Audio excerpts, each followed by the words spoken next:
चिरे पुण्डरीके निषण्णः अम्लानश्रीरमृतविशधेरंशुभिः प्लावयन् माम् आविर्भूयादनघमहिमा मानसे वागधीशः रमापतिं पूर्णगुणं मुकुन्दं व्यासं च विज्ञानसहस्रभानुं पूर्णप्रबोधञ्च सुतत्वदीपं क्रमाद्गुरूंश्च प्रणमामि मूर्ध्ना सर्वेन्द्रियाभिमानिस्थमुख्यप्राणस्थविष्णुना प्रेरितश्रीशतुष्ट्यर्थं करिष्ये कर्म चाखिलं श्रीगुरुभ्यो नमः हरिः ओं स्वस्त्यस्तु सताम्।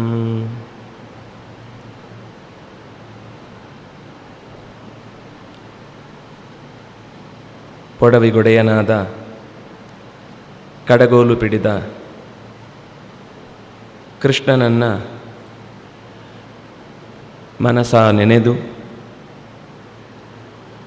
ಅವರನ್ನು ಚಂದದಲ್ಲಿ ಪ್ರತಿಷ್ಠಾಪಿಸಿ ನಮಗೆ ಸಿದ್ಧಿ ವಿಘ್ನ ಮುಖದೋಷ ಭೇಷಜಂ ಅನ್ನುವ ಸ್ವರೂಪದಲ್ಲಿ ವರವನ್ನಿತ್ತ ಶ್ರೀಮದಾನಂದತೀರ್ಥ ಭಗವತ್ಪಾದಾಚಾರ್ಯರ ಪದಗಳಿಗೆ ನಮಿಸಿ ಆ ಸನ್ನಿಧಾನವನ್ನು ಹೊತ್ತು ಪೂಜೆಗೈಯುತ್ತಿರುವ ಹಿರಿಯ ಶ್ರೀಪಾದರನ್ನು ಮತ್ತು ಅವರ ಅಂತರಂಗದ ಶಿಷ್ಯನಾಗಿಯೂ ಎಲ್ಲ ಕೈಂಕರ್ಯಗಳಲ್ಲೂ ನಗುಮುಖದಿಂದ ಪ್ರತಿಯೊಂದು ಕಾರ್ಯವನ್ನು ರಾತ್ರಿ ಮತ್ತೆ ಕಣ್ಣು ಮುಚ್ಚುವ ತನಕವೂ ಪ್ರಾಣನನ್ನೇ ಹೊತ್ತು ನಿಂತಹ ಕಿರಿಯ ಶ್ರೀಪಾದರನ್ನು ನಮಿಸಿ ಇಡೀ ಈ ಪರ್ಯಾಯದ ಹೆಸರೇ ಹೇಳುವಂತೆ ಗೀತೆಗಾಗಿ ಮೀಸಲಿಟ್ಟ ಸಂಗತಿಗಳನ್ನು ಜಗದ ಎಲ್ಲೆಡೆಯೂ ಕಾಣಲಿಕ್ಕೆ ಬರುತ್ತೆ ಅನ್ನುವುದನ್ನು ಹೇಳುವ ಸಾಲಿಗೆ ಸೇರುವ ಹಾಗೆ ಆಚಾರ್ಯರೇ ಉದ್ಧರಿಸಿದ ಭಾರತೇ ಗೀತಿಕಾ ವರ ಅನ್ನುವ ಸಾಲಿನ ಹಿನ್ನೆಲೆಯನ್ನು ಯಥಾಶಕ್ತಿ ನಾವು ಈ ಕೆಲವು ಗಂಟೆಗಳಲ್ಲಿ ನೋಡುವ ಪ್ರಯತ್ನವನ್ನು ಮಾಡೋಣ.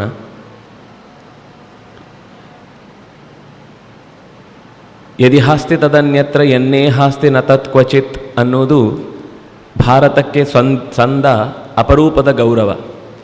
ಇದರ ಹಾಗೆ ಎಲ್ಲೂ ಇಂಥ ಸಾಲಿನಿಂದ ಒಂದು ಗ್ರಂಥವನ್ನು ಕೊಂಡಾಡಿದ್ದು ಅಂತಿಲ್ಲ. ಸಾಮಾನ್ಯವಾಗಿ ಯಾವುದೇ ಗ್ರಂಥವನ್ನು ಹೇಳುವಾಗಲೂ ಇದಕ್ಕಿಂತ ಶ್ರೇಷ್ಠ ಇಲ್ಲ ಅನ್ನುವ ರೀತಿಯ ಹೊಗಳಿಕೆಯ ಮಾತು ಬಂದೇ ಬರುತ್ತೆ. ಹಾಗೆ ಇದು ಕೂಡ ಒಂದು ಹೊಗಳಿಕೆಯ ಮಾತು ಅಂದರೆ ಹಾಗಲ್ಲ ಅಂತ. ಮಹತ್ವಾತ್ ಭಾರವತ್ವಾಚ್ಚ ಮಹಾಭಾರತ ಮುಚ್ಯತೆ ನಿರುಕ್ತಮಸ್ಯ ಯೋ ವೇದ ಸರ್ವಪಾಪೈಃ ಪ್ರಮುಚ್ಯತೆ ಅನ್ನುವ ಮಾತು ಮತ್ತೆ ಭಾರತದ ಮಹಿಮೆಯನ್ನು ಹೇಳುತ್ತೆ. ಇದೊಂದೇ ಅಲ್ಲ, ಇನ್ನೂ ಅನೇಕ ಸಂಗತಿಗಳನ್ನು ವ್ಯಾಸರೇ ನಮಗೆ ಕಲ್ಪಿಸಿದ್ದಾರೆ. ಭರತಾನಾಂ ಮಹಜ್ಜನ್ಮ ಮಹಾಭಾರತ ಮುಚ್ಯತೆ ಅಂತ. ಸಾಮಾನ್ಯವಾಗಿ ಗ್ರಂಥದ ವಿಸ್ತಾರದಿಂದ ಹಿರಿದಾಗಿ ದೊಡ್ಡದು ಅಂತನ್ನಿಸುವುದು, ಅದು ಇನ್ನೂ ಅನೇಕ ಕೃತಿಗಳನ್ನು ಹಾಗೆ ಲೆಕ್ಕ ಹಾಕಬಹುದು. ಆದರೆ ಅರ್ಥದ ಭಾರದಿಂದಲೂ ಕೂಡ ವೇದಾದಪಿ ಪರಂಚಕ್ರೆ ಮಹಾಭಾರತಮುತ್ತಮಂ ಅಂತ ಆಚಾರ್ಯರು ವೇದಗಳಲ್ಲಿ ಹೇಳಿದ ಸಂಗತಿಗಳನ್ನು ಅರ್ಥೈಸಿಕೊಳ್ಳಿಕ್ಕೆ ಸಹಕಾರಿ ಮಾತ್ರ ಅಲ್ಲ, ವೇದಗಳಲ್ಲಿ ಹೇಳದ ಸಂಗತಿಗಳನ್ನು ಕೂಡ ಭಾರತ ಹೊತ್ತು ನಿಂತಿದೆ. ಅದರಿಂದಾಗಿ ಇದು ವೇದವನ್ನೂ ಮೀರಿ ನಿಂತ ಕೃತಿಯಾಗಿದೆ ಅಂತ ಒತ್ತು ಕೊಡ್ತಾರೆ. ಯಾಕೆ ಭಾರತಕ್ಕೆ ಅಷ್ಟು ಮಹತ್ವ ಕೊಟ್ಟ ಮಾತುಗಳನ್ನು ಆಚಾರ್ಯರು ಹೇಳ್ತಾರೆ ಅಂದರೆ, ಅದರ ಸಾರಭೂತವಾದ ಗೀತೆಯಲ್ಲಿ ಇನ್ನೆಷ್ಟು ಸಾರ ಇದೆ ಅಂತ. ಬಹುಶಃ ಮಧ್ವಾಚಾರ್ಯರು ಒಬ್ಬರೇ ಯಾವುದೇ ಕೃತಿಯನ್ನು ವಿವರಿಸುವಾಗ, ಅದಕ್ಕೆ ವ್ಯಾಖ್ಯಾನ ಮಾಡುವಾಗ ಅದರ ಪೂರ್ವದ ಹಿನ್ನೆಲೆಯನ್ನು ಒಂದಿಷ್ಟು ನಿರೂಪಣೆ ಮಾಡ್ತಾರೆ. ಇಲ್ಲಿ ಇಂತಲ್ಲ, ಅದು ಬ್ರಹ್ಮಸೂತ್ರದ ವಿವರಕ್ಕಿರಬಹುದು, ಉಪನಿಷತ್ತುಗಳಿಗೆ ವಿವರಣೆ ಕೊಡುವಾಗಿರಬಹುದು. ಒಬ್ಬ ಅಧ್ಯಾಪಕನ ಕರ್ತವ್ಯ ಅದು. ಮೊದಲು ಆ ಶಿಷ್ಯನಿಗೆ ತಾನು ಓದುವ ಗ್ರಂಥದ ಬಗ್ಗೆ ಆಸಕ್ತಿ ಹುಟ್ಟುವ ಹಾಗೆ ಮಾಡಬೇಕು. ಆಮೇಲೆ ಹೇಗೆ ಹೇಳಿದರೂ ಅವನು ಅಧ್ಯಯನ ಮಾಡಿಕೊಂಡು ಹೋಗ್ತಾನೆ. ಶುರು ಮಾಡುವಾಗ ಸಿಲೆಬಸ್ಸಲ್ಲಿದೆ ಅಂತ ತಲೆ ಚಚ್ಕೊಂಡು ಶುರು ಮಾಡಿದರೆ ಓದೋನಿಗೆ ಯಾವತ್ತಿಗೂ ಅದು ತಲೆಯಲ್ಲಿ ಜೀವಮಾನ ಪೂರ್ತಿ ಅದು ಉಳಿಯುವುದಿಲ್ಲ. ಅದೆಲ್ಲ ಇತ್ತ ನಮಗೆ ಓದುವಾಗ ನೆನಪಿಲ್ಲ ಅಂತ ಆಗುತ್ತೆ. ಆಚಾರ್ಯರ ಒಂದು ಅತ್ಯಂತ ಅದ್ಭುತವಾದ ಶಕ್ತಿ ಏನು ಅಂದರೆ, ಅದರ ಪೂರ್ವ ಹಿನ್ನೆಲೆಯಲ್ಲಿ ಚೆನ್ನಾಗಿ ಬೇರೂರುವ ಹಾಗೆ ಅದರ ಭಾವವನ್ನು ಹೃದಯದ ಆಳಕ್ಕೆ ಇಳಿಸುವ ಮಾತುಗಳನ್ನು ಆಡುತ್ತಾರೆ. ಅಂಥ ಮಾತುಗಳನ್ನು ಆಡಬೇಕಾದದ್ದು ಕೇವಲ ಆ ಶಿಷ್ಯನಿಗೆ ಹುರಿದುಂಬಿಸುವ ಕಾರ್ಪೊರೇಟ್ ಸ್ಟೈಲಿನ ಒಂದಿಷ್ಟು ಜನರನ್ನು ತಮ್ಮ ಕೆಲಸ ಮಾಡಲಿಕ್ಕೆ ಒಪ್ಪಿಸುವ ಭಾವ ಅಲ್ಲ. ಅದು ನಿಜವಾಗಿಯೂ ಆ ಭಾರತದಲ್ಲಿರುವ ಭಾವವನ್ನು ಎತ್ತಿ ತೋರುವಂತಹ ಸಾಲುಗಳನ್ನು ಆರಂಭದಲ್ಲೇ ಭಾರತಕ್ಕೂ ಆಡಿದ್ದಾರೆ, ಗೀತೆಗೂ ಆಡಿದ್ದಾರೆ. ಗೀತೆಗೆ ವಿಶೇಷವಾಗಿ 2 ಕೃತಿಗಳನ್ನು, ಭಾಷ್ಯ ಮತ್ತು ತಾತ್ಪರ್ಯ. ಹೆಚ್ಚು ಕೃತಿಗಳನ್ನು ಹೊಂದಿದ್ದು ಬ್ರಹ್ಮಸೂತ್ರ. ಭಾಷ್ಯವನ್ನು ಕೊಟ್ಟರೂ ಸಾಕಾಗಲಿಲ್ಲ, ವ್ಯಾಖ್ಯಾನ ಕೊಟ್ಟರೂ ಸಾಕಾಗಲಿಲ್ಲ, ವಿವರಣೆ ಕೊಟ್ಟರೂ ಸಾಕಾಗಲಿಲ್ಲ, ಸರ್ವಶಾಸ್ತ್ರಾರ್ಥ ಸಂಗ್ರಹ ಅಂತ ಮತ್ತೆ ಅದನ್ನು ಇನ್ನೂ ನಿತ್ಯದಲ್ಲಿ ಅಷ್ಟೂ ಸಾರವನ್ನು ಅನುಸಂಧಾನ ಮಾಡಲಿಕ್ಕೆ ಅನುಕೂಲ ಆಗಲಿ ಅಂತ ತೆಗೆದಿಟ್ಟರು. ಹಾಗೆ ಮಹಾಭಾರತಕ್ಕೂ ಪ್ರಧಾನವಾಗಿ 2, ಒಂದು ಮಹಾಭಾರತ ತಾತ್ಪರ್ಯ ನಿರ್ಣಯ, ಇನ್ನೊಂದು ಮಹಾಭಾರತ ತಾತ್ಪರ್ಯ. ಇಷ್ಟು ಕೊಟ್ಟು ಭಾರತವನ್ನು ವ್ಯಾಖ್ಯಾನ ಮಾಡಿದ ಮೇಲೂ ಪ್ರತ್ಯೇಕವಾಗಿ ಗೀತೆಗೆ 2 ವಿವರಣೆ ಕೊಟ್ಟಂತಹ ಆಚಾರ್ಯರು ಒಬ್ಬರೇ. ಬೇರೆಯವರೆಲ್ಲರೂ ಝೋಂತಸ್ಯ ಝೋಂತಯೇವ ಅರ್ಥ ಅಂತ ಕೆಲವು ಕಡೆ, ಕೆಲವರಿಗೆ ನಮಗೆ ಬೇಕಾದ್ದೇನಿದೆ ಅಂತ ಗೀತೆಯಲ್ಲಿ ತೋರಿಸುವ ಟೂಲ್. ಅವರಿಗೊಂದು ತಮ್ಮ ಅಭಿಪ್ರಾಯವನ್ನು ಹೇಗಾದರೂ ಸಮಾಜದಲ್ಲಿ ಪ್ರತಿಪಾದನೆ ಮಾಡಬೇಕಿತ್ತು, ಅದಕ್ಕೆ ಇಂಥ ವ್ಯಾಖ್ಯಾನಗಳನ್ನು ಮಾಡಿದರೆ ಮಾತ್ರ ಸಮಾಜದಲ್ಲಿ ದರ್ಶನಾಚಾರ್ಯರು ಅಂತ ಒಪ್ತಾರೆ ಅನ್ನುವ ಭರಕ್ಕೆ ಭಾರ ತುಂಬಿದ್ದು. ಅದು ಅವರ ಭಾರ, ಗೀತೆಯ ಭಾರವೂ ಅಲ್ಲ ಅಥವಾ ಶಾಸ್ತ್ರದ ಭಾರವೂ ಅಲ್ಲ. ಆದರೆ ಆಚಾರ್ಯರು ಗೀತೆಯಲ್ಲೇ ಇರುವ ಭಾರವನ್ನು ಎತ್ತಿ ತೋರಿ ಅದರಿಂದ ಉಳಿದ ಶಾಸ್ತ್ರಗಳ ಪ್ರವೇಶ ಮಾಡುವುದಕ್ಕೆ ಈ 2 ವರ್ಷ ಪರ್ಯಾಯ ಮಾಡಲಿಕ್ಕೆ ಸಾಧ್ಯ ಆಗಲಿಕ್ಕೆ ಮಧ್ವಾಚಾರ್ಯರೇ ಕಾರಣ, ಗೀತೆಯನ್ನೇ ಹಿಡ್ಕೊಂಡು. ಯಾಕೆಂದರೆ ಸಕಲ ಶಾಸ್ತ್ರಗಳ ಸಾರವಾಗಿ ಭಾರತದ ಮಾತು ಬಂದರೆ, ಆ ಭಾರತದ ಸಾರವಾಗಿ ಗೀತೆ ಇದೆ ಅಂದರೆ ಸಕಲ ಶಾಸ್ತ್ರಗಳ ಸಾರವೂ ಗೀತೆಯಲ್ಲಿ ಇದೆ ಅನ್ನೋದನ್ನೇ ಅವರು ಸ್ಪಷ್ಟಪಡಿಸಿದ ಹಾಗೆ. ಸುಮ್ಮನೆ ಎಳೆದು ತಂದ ಅರ್ಥ ಅಲ್ಲ, ಗೀತೆಯಲ್ಲಿ ಎಲ್ಲವನ್ನೂ ನೋಡಬೇಕು ಅಂತನ್ನುವ ಹಠ ಅಲ್ಲ. ಗೀತೆಯಲ್ಲಿ ಎಲ್ಲವೂ ಇದೆ, ಇರುವುದನ್ನು ತೋರಿದ ಬಗೆಯಾಗಿ ಗೀತಿಕಾ ವರ. ಆ ಗೀತಿಕಾ ಅನ್ನುವ ಶಬ್ದವನ್ನು ಹಾಕುವುದರಲ್ಲಿ ಆ ತಾಯಿತನದ ಭಾವ ಇದೆ. ಅದರಲ್ಲಿ ಹೆಣ್ಣು ಅನ್ನುವುದು ಒಡಲು ಬಿಚ್ಚಿ ಮಗುವಾಗಿಯೂ ರಕ್ಷಿಸ್ತಾಳೆ, ಜೊತೆಗೆ ಮಗುವಿಗಾಗಿಯೂ ತನ್ನ ಪ್ರೀತಿಯನ್ನು ಧಾರೆ ಎರಿತಾಳೆ. ಪತಿಮೇಕಾದಶಂಕೃಧಿ ಅಂತನ್ನುವ ಎಚ್ಚರಿಕೆಯಿಂದ ಗಂಡನನ್ನು ಕೂಡ ಸಂತೈಸ್ತಾಳೆ, ಬಂಧುಗಳನ್ನೂ ನೋಡ್ತಾಳೆ, ಬಂದವರನ್ನೂ ಕಾಣ್ತಾಳೆ. ಹೀಗೆ ಮನೆ ಕೆಲಸದ ಮನೆವಾಳ್ತೆ ಎಲ್ಲ ಅಂಶಗಳನ್ನು ಗಮನಿಸುವಂತಹ ಒಂದು ಪೂರ್ಣತೆಯನ್ನು, ಮಾತೃತ್ವದ ಶಕ್ತಿಯಲ್ಲಿ ಕಾಣುವ ಭಾವವನ್ನು ಗೀತಿಕೆಯಲ್ಲಿ, ಇಲ್ಲಾಂದರೆ ಶಾಸ್ತ್ರೇಶು ಭಾರತಂ ಸಾರಂ, ಆಮೇಲೆ ಭಾರತೆ ಗೀತಿಕಾ ವರ ಅಂತ. ಅಂದರೆ ಅದು ಅದರ ಇನ್ನೂ ಹೆಚ್ಚಿನ ಸಾರಭೂತವಾದ ಸಂಗತಿಯನ್ನು ತಾಯಿಯ ರೂಪದಲ್ಲಿ ಗೀತೆ ನಮಗೆ ನೀಡ್ತಾಳೆ ಅನ್ನುವುದನ್ನು. ಯಾಕೆಂದರೆ ಉಳಿದದ್ದೆಲ್ಲ ಹೆಚ್ಚಿನವು ಗೀತಗಳು. ಗೀತಾ ಅಂತ ಬರುವುದು ಬಹಳ ಕಮ್ಮಿ ಇದೆ. ಕೆಲವು ಗೀತೆಗಳನ್ನು ನಾವು ಉಚ್ಚಾರಣೆಯ ಭರದಲ್ಲಿ ಹೇಳುವುದಿದೆ. ಗೀತೆಗಳು ನಮಗೆ ಸಾಮಾನ್ಯ ಗೀತೆ ಅಂದರೆ ಉಪಪದಗಳನ್ನು ಹಾಕದೆ ಅರ್ಥ ಆಗುವಂಥದ್ದು ಭಗವದ್ಗೀತೆ. ಆದರೆ ಉಳಿದ ಗೀತೆಗಳನ್ನೇನಾದರೂ ಹೇಳಬೇಕು ಅಂತಂದರೆ ಅದಕ್ಕೆ ಹೆಸರು ಕೊಡಬೇಕು. ಆ ಹೆಸರು ಕೊಟ್ಟರೆ ಮಾತ್ರ ಆ ಗೀತೆಯ ಅರ್ಥ ಆಗುತ್ತೆ. ಹೇಗೆ ಸೂತ್ರ ಅಂದರೆ ಬ್ರಹ್ಮಸೂತ್ರ ಮಾತ್ರ, ಉಳಿದದಕ್ಕಾದರೆ ಪಾಣಿನಿಯ ಸೂತ್ರ, ಜೈಮಿನಿಯ ಸೂತ್ರ, ಯೋಗ ಸೂತ್ರ ಅಂತ ಮತ್ತೆ ಅದಕ್ಕೆ ಹಿಂದಿ ಶಬ್ದ ಹಾಕಿದರೆ ಮಾತ್ರ ಆ ಸೂತ್ರಗಳು ಅಂತ ನಮಗೆ ಅರ್ಥ ಆಗಲಿಕ್ಕೆ ಸಾಧ್ಯ ಆಗುತ್ತೆ. ಆದರೆ ಗೀತೆ ಅಂತ ಬಂದಾಗ ಹೇಗೆ ಭಗವದ್ಗೀತೆ ಅಂತ ಅನ್ನೋದು, ಅದಕ್ಕೆ ಸಂಬಂಧಪಟ್ಟ ಹಾಗೆ ಅನೇಕ ಗೀತೆಗಳು ಮಹಾಭಾರತದಲ್ಲೇ ಇದೆ. ಅದು ಬಿಟ್ಟು ಬೇರೆ ಕಡೆನೂ ಇದೆ. ಬಹಳ ಪ್ರಸಿದ್ಧವಾದದ್ದು ವಿದುರ ನೀತಿಯ ವಿದುರ ಗೀತ ಅಂತ ಇಟ್ಟುಕೊಂಡ್ರೆ, ಭಾಗವತದಲ್ಲಿ ಬರುವ ಉದ್ಧವ ಗೀತ ಬಹಳ ಪ್ರಸಿದ್ಧವಾದದ್ದು. ಹಾಗೆಯೇ ಕಪಿಲಗೀತ ಇದೆ, ಭಿಕ್ಷುಗೀತ ಇದೆ, ಐಲಗೀತ ಇದೆ, ಗೋಪಿಗೀತ, ವೇಣುಗೀತ, ಪರಮಹಂಸಗೀತ, ಶಂಪಾಕಗೀತ, ಪಿಂಗಲಗೀತ ಮಹಾಭಾರತದಲ್ಲೇ ಶಾಂತಿ ಪರ್ವದಲ್ಲಿ ಬರುವಂಥದ್ದು. ಪಿಂಗಲಗೀತ ಭಾರತದಲ್ಲೂ ಇದೆ, ಭಾಗವತದಲ್ಲೂ ಇದೆ.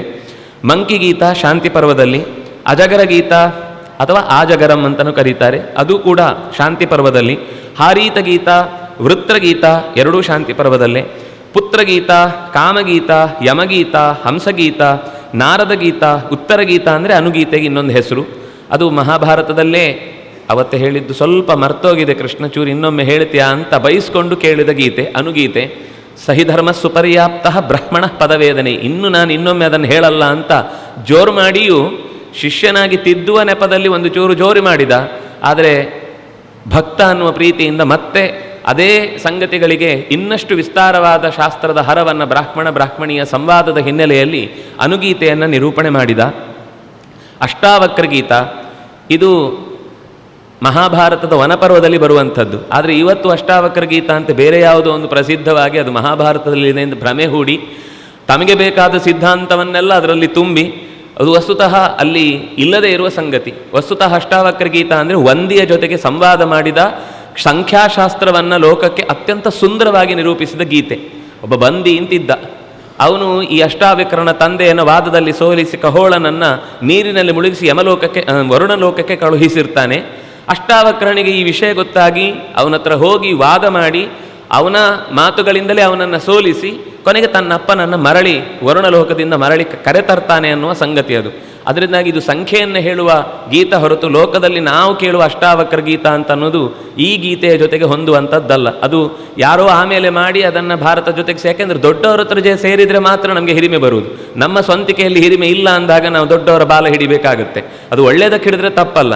ಆದರೆ ನಾವು ಪ್ರಸಿದ್ಧಿಗೆ ಬರಬೇಕು ಅಂತ ರಾಮಾಯಣದ ಭಾರತದ ಕಥೆಯನ್ನು ತಗೊಂಡು ಇದು ನನ್ನ ದೃಷ್ಟಿಯಲ್ಲಿ ಅಂತ ಬರೆದ್ರೆ ಅದು ನಿಮ್ಮ ದೃಷ್ಟಿಗೆ ಕಥೆ ಆಗಬೇಕು ಅಂದರೆ ನಿಮ್ಮ ಹೆಂಡತಿ ಮಕ್ಕಳ ಹೆಸರು ಹೇಳಿ. ಭಾರತದ ದ್ರೌಪದಿಯರ ಅಥವಾ ಸೀತಾರಾಮರ ಕಥೆಯನ್ನು ಹೇಳಿ ನಿಮ್ಮ ಭಾವನೆಯ ಕೌಟುಂಬಿಕ ಸಮಸ್ಯೆಯನ್ನು ಸಂಸಾರದ ವ್ಯವಸ್ಥೆಯನ್ನು ಅದರಲ್ಲಿ ತುಂಬಲಿಕ್ಕೆ ಬರಬಾರದು. ಯಾಕೆಂದರೆ ನಮಗೆ ಎಲ್ಲಿಗೂ ಅಲ್ಲಲ್ಲಿಯೇ ಆಯಾ ಪಾತ್ರಗಳ ಚಿಂತನೆಯನ್ನು ಅದರ ನಿರೂಪಣೆಕಾರರು ಕೊಟ್ಟದ್ದನ್ನು ನಾವು ನ್ಯಾಯಯುತವಾಗಿ ಅವರ ಹಿನ್ನೆಲೆಯಲ್ಲಿ ಗಮನಿಸಬೇಕು ಹೊರತು ನನಗೆ ಹೀಗೆ ಕಾಣುತ್ತೆ ನಿಮ್ಗೆ ಏನೇನೋ ಕಾಣುತ್ತೆ ನೀವು ಕಂಡದ್ದನ್ನೆಲ್ಲ ನಾವು ಒಪ್ಪಿಕೊಂಡು ಬಿಟ್ಟರೆ ಇತಿಹಾಸದ ಪುಟಗಳನ್ನೇ ನಾವು ಮಸಿ ಹಾಕಿ ಇನ್ನು ಯಾವುದನ್ನು ಓದಲಿಕ್ಕಿಲ್ಲ ಅಂತ ಮುಚ್ಚಿಡಬೇಕಾಗತ್ತೆ. ಅದರಿಂದಾಗಿ ನಮಗೆ ಸಾರ್ವಕಾಲಿಕವಾದ ಸತ್ಯದ ಹಿನ್ನೆಲೆಯಲ್ಲಿ ಗಮನಿಸಬೇಕು ಅಂತನ್ನುವ ಸಂಗತಿಗಳು ಬಂದಾಗ ಅಲ್ಲಿ ಹೇಳಿದ ಮಾತಿಗೆ ನಾವು ಬೆಲೆ ಕೊಡಬೇಕು. ಹಾಗಾಗಿ ಅಷ್ಟಾವಕ್ರ ಗೀತೆ ಅತ್ಯಂತ ಸುಂದರವಾದದ್ದು. ಇನ್ನು ಭಾಗವತದಲ್ಲಿ ಬರುವಂಥದ್ದು ರುದ್ರಗೀತ, ಮತ್ತೆ ಪರಾಶರ ಗೀತ ಮಹಾಭಾರತದಲ್ಲೇ ಶಾಂತಿ ಪರ್ವದಲ್ಲಿ, ಜೈಗೀಷವ್ಯ ಗೀತ, ಇನ್ನೊಂದು ಪ್ರಸಿದ್ಧವಾದದ್ದು ಶ್ರುತಿಗೀತ, ಅದು ಭಾಗವತದ 10ನೆಯ ಸ್ಕಂಧದ 94ನೆಯ ಅಧ್ಯಾಯ. ಇನ್ನು ಉಳಿದಂತೆ ಸಂವಾದಗಳ ರೂಪದಲ್ಲಿ ಗೀತ ಅಂತ ಹೆಸರು ಕೊಟ್ಟರೆ ಇನ್ನೂ ತುಂಬ ಗೀತಗಳು ಪುರಾಣಗಳಲ್ಲಿ, ಇತರ ಪುರಾಣಗಳಲ್ಲಿ ನೋಡಿದರೆ ಪ್ರಹ್ಲಾದ ಹೇಳುವ ಸಂಧ್ಯಾಗೀತ ಅಂತ ಒಂದು ತುಂಬ ಸುಂದರವಾದದ್ದು. ನಾವು ಅದನ್ನು ಬಳಸಿಕೊಳ್ತೇವೆ, ಅದರ ಸಂಧ್ಯಾಗೀತದ್ದು ಅಂತ ಗೊತ್ತಿಲ್ಲ. ನಮೋ ಬ್ರಹ್ಮಣ್ಯ ದೇವಾಯ ಗೋಬ್ರಾಹ್ಮಣ ಹಿತಾಯ ಚ ಅದನ್ನು ಸಾಯಂಕಾಲದಲ್ಲಿ ಅಥವಾ ಬೆಳಗಿನ ಹೊತ್ತಿಗೆ ಜಪ ಆಗುವಾಗ ತಡ ಆದರೆ ಅದನ್ನು ಹೇಳ್ಕೊಳ್ಬೇಕು ಅಂತ. ಯಾಂ ಸದಾ ಸರ್ವಭೂತಾನಿ ಸ್ಥಾವರಾಣಿ ಚರಾಣಿ ಚ ಸಾಯಂ ಪ್ರಾತರ್ನಮಸ್ಯಂತಿ ಸಾಮಾಂ ಸಂಧ್ಯಾ ಅಭಿರಕ್ಷತು ಅಂತ ಹೇಳುವ ಸಂಧ್ಯಾಗೀತವನ್ನು, ಹೀಗೆ ಅನೇಕ ಗೀತಗಳು ಇಷ್ಟೆಲ್ಲ ಇದೆ. ಆದರೆ ಇಷ್ಟೆಲ್ಲ ಗೀತೆ ಇದ್ದಾಗಲೂ ಇದರಲ್ಲಿ ಕೆಲವೆಲ್ಲ ಹೆಚ್ಚಿನದ್ದು ಕೃಷ್ಣನೇ ಹೇಳಿದ್ದು ಇದೆ. ಈ ಅನುಗೀತೆ ಮತ್ತು ಉದ್ಧವ ಗೀತೆ ಇದನ್ನೆಲ್ಲ ಕೃಷ್ಣನೇ ಹೇಳಿದ್ದು. ಆದರೆ ಅದಕ್ಕೆ ಭಗವದ್ಗೀತೆ ಅಂತ ಹೆಸರು ಬರಲಿಲ್ಲ. ಹೆಸರು ಬಂದದ್ದು ಈ ಗೀತೆಗೆ ಮಾತ್ರ ಭಗವದ್ಗೀತೆ ಅಂತ. ಶಿಷ್ಯನನ್ನೇ ಕುರಿತಾಗಿ ಹೇಳಿದ್ದಾದರೂ ಭಗವಂತನಿಗೆ ಹೇಳಬೇಕು ಅನ್ನುವ ಕಾಳಜಿ ಇದ್ದದ್ರಿಂದ ಇದು ಭಗವದ್ಗೀತೆಯಾಗಿ ಬಂತು. ಇಡೀ ಶಾಸ್ತ್ರದ ಸಾರ ಅಂತ ಬಂದಾಗ ಭಾರತವನ್ನು ಗಮನಿಸಿದರೆ, ನೀವು ಯಾವ ಶಾಸ್ತ್ರವನ್ನು ಚೆನ್ನಾಗಿ ಅಧ್ಯಯನ ಮಾಡಿ ಇದರ ಸಂಗತಿಗಳನ್ನು ಕಾಣುವುದಕ್ಕಾಗಿ ವ್ಯಾಸರು ಏನು ಕಲ್ಪನೆಯನ್ನು ಕೊಟ್ಟಿದ್ದಾರೆ ಅಂತ ಗಮನಿಸಿದರೆ, ನೀವು ಸಸ್ಯಶಾಸ್ತ್ರಜ್ಞರಾದರೆ ನಿಮಗೆ ಸಸ್ಯಶಾಸ್ತ್ರದ ಅಪರೂಪದ ಸಂಗತಿಗಳು ಸಿಗ್ತವೆ. ನೀವು ಜ್ಯೋತಿಷ್ಶಾಸ್ತ್ರಜ್ಞರಾದರೆ ನೀವೇ ಕಣ್ಣು ಅರಳಿಸಿ ಯೋಚಿಸಬೇಕಾದ ಕೆಲವು ಅಪರೂಪದ ದಿಗಂತವನ್ನು ತೋರಿಸುವ ಮಾತುಗಳನ್ನು ಆಡುತ್ತಾರೆ. ಅರುಂಧತಿ ವಸಿಷ್ಠರ ಸಂಗತಿ ಸುಮ್ಮನೆ ಒಂದು ಸರ್ತಿ ಮಧ್ಯದಲ್ಲಿ ಆದಿಪರ್ವದಲ್ಲಿ ಬಂದು ಹೋಗುತ್ತೆ. ಅದರಿಂದ ಏನು ತಿಳಿಯಬಹುದು ಅಂದರೆ, ಈ ಅರುಂಧತಿ ಮತ್ತು ವಸಿಷ್ಠ ಬೇರೆ ಎಲ್ಲ ನಕ್ಷತ್ರಗಳಿಗಿಂತ ವಿಶಿಷ್ಟ ಅದು. ಯಾಕೆಂದರೆ ಬೇರೆ ನಕ್ಷತ್ರಗಳಲ್ಲಿ ಟ್ವಿನ್ ಸ್ಟಾರ್ಗಳು ತುಂಬ ಇದೆ, ಆದರೆ ಅದು ಒಂದಕ್ಕೆ ಒಂದು ಸುತ್ತು ಹೊಡೆಯುತ್ತೆ. ಈ ಒಂದು ನಕ್ಷತ್ರ ಜೋಡಿ ಮಾತ್ರ ಎರಡೂ ನಕ್ಷತ್ರಗಳು ಪರಸ್ಪರ ಒಂದಕ್ಕೊಂದು ಪ್ರದಕ್ಷಿಣೆ ಬರುತ್ತೆ. ಮತ್ತು ಅದು ಆಕಾಶಕಾಯದಲ್ಲಿ ಎಲ್ಲಿ ಕಾಣುತ್ತೆ, ಅದು ಯಾವ ದಿಕ್ಕಿನಲ್ಲಿರುತ್ತೆ, ಅದರ ಮೇಲೆ ನಾವು ಕಾಲವನ್ನು ಹಿಂದೆ ಯೋಚನೆ ಮಾಡಲಿಕ್ಕಾಗುತ್ತೆ. ಆ ಕಾಲವನ್ನು ಹೇಳುವ ಹಿನ್ನೆಲೆಯಲ್ಲಿ ನಾವು ಆ ಅರುಂಧತಿ ಮತ್ತು ವಸಿಷ್ಠರು ಇರುವಂತಹ ದಿಕ್ಕನ್ನು ಯೋಚನೆ ಮಾಡಿ ನಾವು ಇವತ್ತು ಇರುವುದನ್ನು ಯೋಚಿಸಿ ಅದಕ್ಕೆ ಹಿಂದಕ್ಕೆ ಹೋದರೆ ಆವಾಗ ಮಹಾಭಾರತದ ಯಾವ ಕಾಲದಲ್ಲಿ ಏನಾಗಿತ್ತು ಅನ್ನೋದನ್ನು ನಮ್ಗೆ ಗುರುತಿಸ್ಲಿಕ್ಕಾಗತ್ತೆ. ಅಂದರೆ ನಮಗೆ ಕಾಲದ ಗಣನೆಗೂ ಅದು ಉಪಕಾರಕವಾಗುವಂತಹ ಮತ್ತು ಇನ್ನೂ ಅನೇಕ ಸಂಗತಿಗಳ ಹಿನ್ನೆಲೆಯಲ್ಲಿ ಆ ಉಲ್ಲೇಖಗಳನ್ನು ಕೆಲವೊಮ್ಮೆ ಸುಮ್ಮನೆ ಒಂದು ನಕ್ಷತ್ರದ ಉಲ್ಲೇಖ ಬಂದ ಹಾಗೆ ಹುಟ್ಟುವಾಗ ಇರಬಹುದು, ಅಥವಾ ಏನೋ ಒಂದು ಘಟನೆ ಆದಾಗಿರ್ಬೋದು, ಯುದ್ಧಕ್ಕೆ ಹೊರಡುವಾಗ ಇಂಥ ನಕ್ಷತ್ರದಲ್ಲಿ ಇಂಥ ಶುಭ ಲಗ್ನವನ್ನು ಇರಿಸಿಕೊಂಡು ಕೃಷ್ಣ ಕೌರವರಲ್ಲಿಗೆ ಹೋದ ಅನ್ನುವ ಈ ಎಲ್ಲ ಉಲ್ಲೇಖಗಳು ಅಲ್ಲಲ್ಲಿ ಬರುವಾಗ ಸ್ವಲ್ಪ ಜಾಗ್ರತೆಯಿಂದ ಗಮನಿಸಿದರೆ ಜ್ಯೋತಿಸ್ಸುಗಳು ಎಂಥ ಬೆಳಕನ್ನು ನಮಗೆ ಈ ಕಥೆಗೆ ಕೊಡ್ತದೆ ಅನ್ನೋದನ್ನು ಕೂಡ ವ್ಯಾಸರು ಅತ್ಯಂತ ಸೂಕ್ಷ್ಮವಾಗಿ ನಿರೂಪಿಸಿದ್ದು. ಹೀಗೆ ಜೀವಶಾಸ್ತ್ರ ಇರಬಹುದು. ನಿಜವಾಗಿ ಇವತ್ತು ಜೀವಶಾಸ್ತ್ರ ಇಲ್ಲ, ಇವತ್ತು ದೇಹಶಾಸ್ತ್ರವನ್ನು ಜೀವಶಾಸ್ತ್ರ ಅಂತ ಕರೀತೇವೆ ಅಷ್ಟೇ ನಾವು. ಆದರೆ ನಿಜವಾಗಿ ಜೀವಶಾಸ್ತ್ರವನ್ನು ಹೇಳುವುದು ಗೀತೆ. ಅಚ್ಛೇದ್ಯೋಯ ಮದಾಹ್ಯೋಯ ಮಕ್ಲೇದ್ಯೋ ಶೋಷ್ಯ ಏವಚ ಅನ್ನುವ ಮಾತುಗಳ ಮೂಲಕ ಗೀತೆಗೆ ಸಂಬಂಧಪಟ್ಟಂಥ ವಿವರಣೆಯನ್ನು ಸರಿಯಾಗಿ ಗಮನಿಸಿದರೆ ಯಾರಿಗೂ ಜೀವದ ಬಗ್ಗೆ ಸಂದೇಹ ಬರಲೇಬಾರದು. ಇನ್ನೂ ಸಂದೇಹ ಬರುತ್ತೆ ಅಂದರೆ ಇದರ ಮೇಲೆ ವ್ಯಾಖ್ಯಾನ ಬರೋದು ಸಂದೇಹ ಹುಟ್ಟಿಸ್ಕೊಳ್ಬೇಕಷ್ಟೇ ಹೊರತು ಇದರಲ್ಲೇ ಇರುವ ವಿವರಣೆಯನ್ನು ನೋಡಿದರೆ ಯಾರಿಗೂ ಸಂದೇಹ ಬರಬಾರದು, ಬರುವುದಿಲ್ಲ ಕೂಡ. ಅದೇ ಹಿಂದೆ ಯಾವಾಗಲೂ ಬನ್ನಂಜೆ ಗೋವಿಂದಾಚಾರ್ಯರು ಒಂದು ಮಾತು ಹೇಳ್ತಿದ್ರು, ನಾವು ಪುಸ್ತಕದಲ್ಲಿ ಇರುವುದನ್ನು ಓದಲಿಕ್ಕೆ ಹೋದರೆ ಪುಸ್ತಕದಲ್ಲಿದ್ದದ್ದು ಕಾಣುತ್ತೆ, ನಮ್ಮ ತಲೆಯಲ್ಲಿದ್ದದನ್ನು ಪುಸ್ತಕದಲ್ಲಿ ಹುಡುಕಿದರೆ ತಲೆಯಲ್ಲಿ ಇದ್ದಿದ್ದೇ ಅಲ್ಲಿಗೆ ಗೋಚರವಾಗುತ್ತೆ ಅಂತ. ಹಾಗಾಗಿ ಆಚಾರ್ಯರು ಅದಕ್ಕೆ ಗೀತಾರ್ಥಂ ವಕ್ಷ್ಯಾಮಿ ಲೇಷತಃ ಅಂತ, ಉಳಿದವರೆಲ್ಲ ನಾನು ವ್ಯಾಖ್ಯಾನ ಮಾಡ್ತೇನೆ ಅಂದರು. ಆಚಾರ್ಯರು ಅದು ಯಾವುದನ್ನು ಹೇಳಿಲ್ಲ, ಗೀತಾರ್ಥಂ ವಕ್ಷ್ಯಾಮಿ. ನಾನು ಬೇರೆಯವರ ಹೆಸರಿಟ್ಕೊಂಡು ಓಡಾಡ್ಬೋದು ಯಥಾರ್ಥ ಗೀತೆ ಅಂತ, ಆದರೆ ನಿಜವಾಗಿ ಯಥಾರ್ಥವಾದ ಗೀತೆಯ ನಿಜವಾದ ಸ್ವರೂಪ ಏನು, ಭಾವ ಏನು ಅನ್ನೋದನ್ನು ಆಚಾರ್ಯರು ಎರಡು ಮುಖಗಳಲ್ಲಿ, ಕೆಲವೊಮ್ಮೆ ಪದಗಳಿಗೆ ವ್ಯಾಖ್ಯಾನ ಮಾಡುವ ರೂಪದಲ್ಲಿ, ಪದಗಳಿಗೆಲ್ಲ ವ್ಯಾಖ್ಯಾನ ಮಾಡಿದ ಮೇಲೂ ಕೆಲವೊಂದು ಸಲ ಒಟ್ಟೇನು ಹೇಳ್ತಾ ಇದೆ ಎಂದು ಗೊತ್ತಾಗೋದಿಲ್ಲ. ಆಚಾರ್ಯರು ಮತ್ತೊಂದು ಸರ್ತಿ ತಾತ್ಪರ್ಯ, ಎರಡನೇ ಸರ್ತಿ ಇಡೀ ಈ ಗೀತೆ ಮುಂದಿನ ಸಾಲಿನ ಜೊತೆಗೆ ಹೊಂದಿಕೊಂಡು ಏನನ್ನು ಹೇಳಲಿಕ್ಕೆ ಹೊರಟಿದೆ ಅನ್ನೋದರ ಎಸೆನ್ಸನ್ನು ಮತ್ತೆ ಮತ್ತೆ ಮತ್ತೆ ತೆಗೆದುಕೊಡುವಂತಹ, ಎಷ್ಟೋ ಸರ್ತಿ ಒಂದು ಕಡೆ ಬಂದ ವ್ಯಾಖ್ಯಾನವನ್ನು ಅಲ್ಲೇ ಇನ್ನೊಂದು ಪದಕ್ಕೆ ಬಂದಾಗ ಅದನ್ನೇ ಕಾಪಿ ಪೇಸ್ಟ್ ಮಾಡುವುದಿಲ್ಲ ಆಚಾರ್ಯರು. ಅಲ್ಲಿ ಒಂದು ಸರ್ತಿ ಒಂದು ಅರ್ಥವನ್ನು ಹೇಳಿದರೆ ಇನ್ನೊಂದು ವ್ಯಾಖ್ಯಾನದಲ್ಲಿ ಬೇರೆಯೇ ಒಂದು ಅರ್ಥವನ್ನು ಕೊಡ್ತಾರೆ. ಇದು ಒಂದು ವ್ಯಾಖ್ಯಾನದವನಿಗೆ ಹಿಂದೆ ಏನು ಬರೆದಿದ್ದೇನೆ ಅನ್ನುವ ಪ್ರಜ್ಞೆ. ಮತ್ತೆ ಹೇಗಾದರೂ ಎರಡು ಪುಸ್ತಕ ಆಗಬೇಕು ಅಂತ ಬೇರೆ ಬೇರೆ ಮಾಡಿ ಪುಸ್ತಕದ ಸಾಲುಗಳು ದೊಡ್ಡದಾಗಬೇಕು ಅಂತ ಬರೆಯುವ ಹಠಕ್ಕೆ ಬಿದ್ದದ್ದಲ್ಲ ಅಂತಲೂ ಗೊತ್ತಾಗುತ್ತೆ. ಈ ಒಂದು ಪ್ರಸಂಗದಿಂದಲೇ ವಿದ್ಯಾಮಾನ್ಯರ ಒಂದು ಕರಪಾತ್ರಿಗಳ ಜೊತೆಗಿನ ವಾಗ್ವಾದದ ಸಂದರ್ಭದಲ್ಲಿ ತಾತ್ಪರ್ಯದಲ್ಲಿ ಹೇಳಿದ ಅರ್ಥವನ್ನು ಭಾಷ್ಯದಲ್ಲಿ ಹೇಳಿದ ಅರ್ಥವನ್ನು ಎರಡೂ ಇದೆ ಅಂತ ತಿಳಿಯದೆ ಒಂದು ಕಡೆ ಹೇಳಿದ ಅರ್ಥವನ್ನೇ ಗಟ್ಟಿಯಾಗಿ ಹಿಡ್ಕೊಂಡು ಭಾಷ್ಯದಲ್ಲೇ ಹೇಳಿದ ಅರ್ಥವನ್ನು ಗಟ್ಟಿಯಾಗಿ ಹಿಡ್ಕೊಂಡು ತಾತ್ಪರ್ಯದಲ್ಲಿ ಹೇಳಿದ ಭೂತ ಶಬ್ದದ ಅರ್ಥವನ್ನು ಗಮನಿಸದೆ ಸೋತ್ರು ಅಂತ ದೊಡ್ಡದಾಗಿ ಬೊಬ್ಬೆ ಹೊಡೆದು, ನಮ್ಗೆ ಈಗಾದರೆ ಒಂದು ತಕ್ಷಣವೇ ಮಾಧ್ಯಮಗಳ ಮೂಲಕ ಹೆಕ್ಕಿ ತೆಗೆದು ತೋರಿಸ್ಲಿಕ್ಕಾಗ್ತಿತ್ತು. ಆಗ ತಕ್ಷಣದ ಬೇಕಾದ ಪುಸ್ತಕಗಳ ಲಭ್ಯವಿಲ್ಲದೆ ತತ್ಕಾಲದ ಜಯಶೀಲತೆಯನ್ನು ಘೋಷಿಸಿದ್ದಕ್ಕಾಗಿ ಇವತ್ತಿಗೂ ಅದನ್ನೇ ಜಯಶೀಲತೆ ಅಂತ ಭಾವಿಸುವಂತಹ ಸಂಗತಿಗಳು ಈ ಒಂದು ವ್ಯವಸ್ಥೆಯ ಎರಡು ಮುಖಗಳಿಂದಾಗಿ ಒಂದು ನೆನಪಿಗೆ ಕಾರಣ ಆಗುತ್ತೆ. ಹಾಗಾಗಿ ಇಂತಹ ಅನೇಕ ಗೀತೆಗಳಿದ್ದಾಗಲೂ ಭಾರತದ ಅಪರೂಪದ ಭಾರತೇ ಗೀತಿಕಾವರ, ಅದರಲ್ಲೂ ಇನ್ನೊಂದು ಕಡೆ ವೈಷ್ಣವಂ ಕೃಷ್ಣಗೀತಾಚ ಜ್ಞೇಯಂ ಪಾಠ್ಯಂಚ ತದ್ವಯಂ, ಎರಡು ಜೀವನದಲ್ಲಿ ಕಲಿಯಲೇಬೇಕಾದ ಸಂಗತಿಗಳು. ಒಂದು ನಾಮ ಪ್ರಪಂಚವನ್ನು ಪರಿಚಯಿಸುವಂಥದ್ದು, ಇನ್ನೊಂದು ರೂಪ ಪ್ರಪಂಚವನ್ನು ಪರಿಚಯಿಸುವುದು. ಯಾಕೆಂದರೆ ಇದೆರಡೇ ಇರುವುದು, ಇದೆರಡು ತೆಗೆದು ನೋಡಿ ಜಗತ್ತೇ ಇಲ್ಲ. ಇದು ಎರಡರಲ್ಲೇ ಇಡೀ ಜಗತ್ತಿರುವುದು. ಒಂದು ಹೆಸರಿರಬೇಕು, ಆ ಹೆಸರಿಗೆ ವಸ್ತು ಇರಬೇಕು. ಇದೆರಡನ್ನು ಬಿಟ್ಟರೆ ಬೇರೆ ಜಗತ್ತಿನಲ್ಲಿ ಯಾವುದಕ್ಕೂ ಅಸ್ತಿತ್ವವೇ ಇಲ್ಲ. ಹಾಗಿರುವ ಅತ್ಯಂತ ಯೋಚಿಸಲಿಕ್ಕೆ ಅತ್ಯಂತ ಸಂಗತವಾದ ಅಂಶವನ್ನು ಈ ಗೀತೆಯಲ್ಲಿ ನಮಗೆ ನೋಡಲಿಕ್ಕೆ ಸಿಗುವಂಥದ್ದು. ಒಂದು ರೂಪಾತ್ಮಕವಾದ ಪ್ರಪಂಚವನ್ನು ಹೇಳಿದ ಗೀತೆಯಾದರೆ ನಾಮ ಪ್ರಪಂಚವನ್ನು ಬಿಡಿಸಿ ಹೇಳಿದ್ದು, ಅಂದರೆ ಪ್ರತಿಯೊಂದು ನಾಮಗಳು ಕೂಡ ಅದು ಭಗವಂತನನ್ನೇ ಹೇಳುತ್ತೆ ಅನ್ನುವ ಈ ಎಚ್ಚರ ನಮಗೆ ಇರಬೇಕು ಅನ್ನೋದಕ್ಕೋಸ್ಕರ ಸಹಸ್ರನಾಮದ ಚಿಂತನೆಯನ್ನು ನಿತ್ಯದಲ್ಲಿ ಮಾಡಿಕೊಳ್ಬೇಕು ಅಂತ. ಸಹಸ್ರನಾಮ ಗೀತೆಯ ಸಂಬಂಧವು ಅತ್ಯಂತ ಸುಂದರ. ಅನೇಕ ಸಹಸ್ರನಾಮದ ನಾಮಗಳನ್ನೇ ಕೃಷ್ಣನನ್ನು ಸಂಬೋಧಿಸಲಿಕ್ಕೆ ಅರ್ಜುನ ಉಪಯೋಗಿಸಿಕೊಳ್ತಾನೆ. ಅದರ ಮೂಲಕವೂ ಒಂದು ಅಪರೂಪದ ಸಂಬಂಧ ಏನು ಅಂತ ಗೊತ್ತಾಗುತ್ತೆ. ಹಾಗಾಗಿ ಗೀತೆ ಅನ್ನೋದು ಭಾರತದ ಸಾರ ಅನ್ನೋದಕ್ಕೆ ಕಾರಣವಾಗಿ ನಾವು ಆರಂಭದ ಸಂಗತಿಗಳನ್ನು ನೋಡ್ತಾ ಹೋದರೆ ಶುರುವಾಗುವುದೇ ಮುಖ್ಯವಾದ ರಣಾಂಗಣವನ್ನು ಇಟ್ಟುಕೊಂಡ ಮಾತುಗಳ ಮೂಲಕ. ವಸ್ತುತಃ ಇದು ಭೀಷ್ಮ ಪರ್ವದ 24 ಅಧ್ಯಾಯ ಮುಗಿದು 25ನೇ ಅಧ್ಯಾಯದಲ್ಲಿ ಈ ಭಗವದ್ಗೀತೆ ಶುರುವಾಗುವಂಥದ್ದು.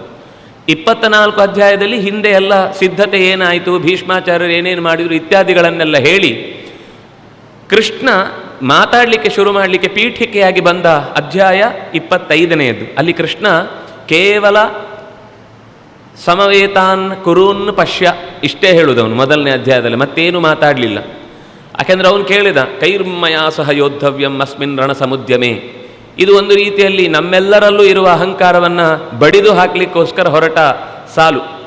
ಇದು ದುರ್ಯೋಧನನ ವಿಷಾದವೂ ಇದೆ ಇದರಲ್ಲಿ, ಆದರೆ ಅದು ಪರಿಹಾರ ಆಗಲಿಲ್ಲ. ಯಾಕೆಂದರೆ ಅವನು ವಿಷಾದ ಆಯಿತು ಅಂತ ತಲೆ ತಗ್ಗಿಸಿ ಬಂದು ಶರಣಾಗತನಾಗಿ ಕೇಳಲಿಲ್ಲ, ಅದರಿಂದಾಗಿ ಅವನ ವಿಷಾದಕ್ಕೆ ಪರಿಹಾರ ಇಲ್ಲ.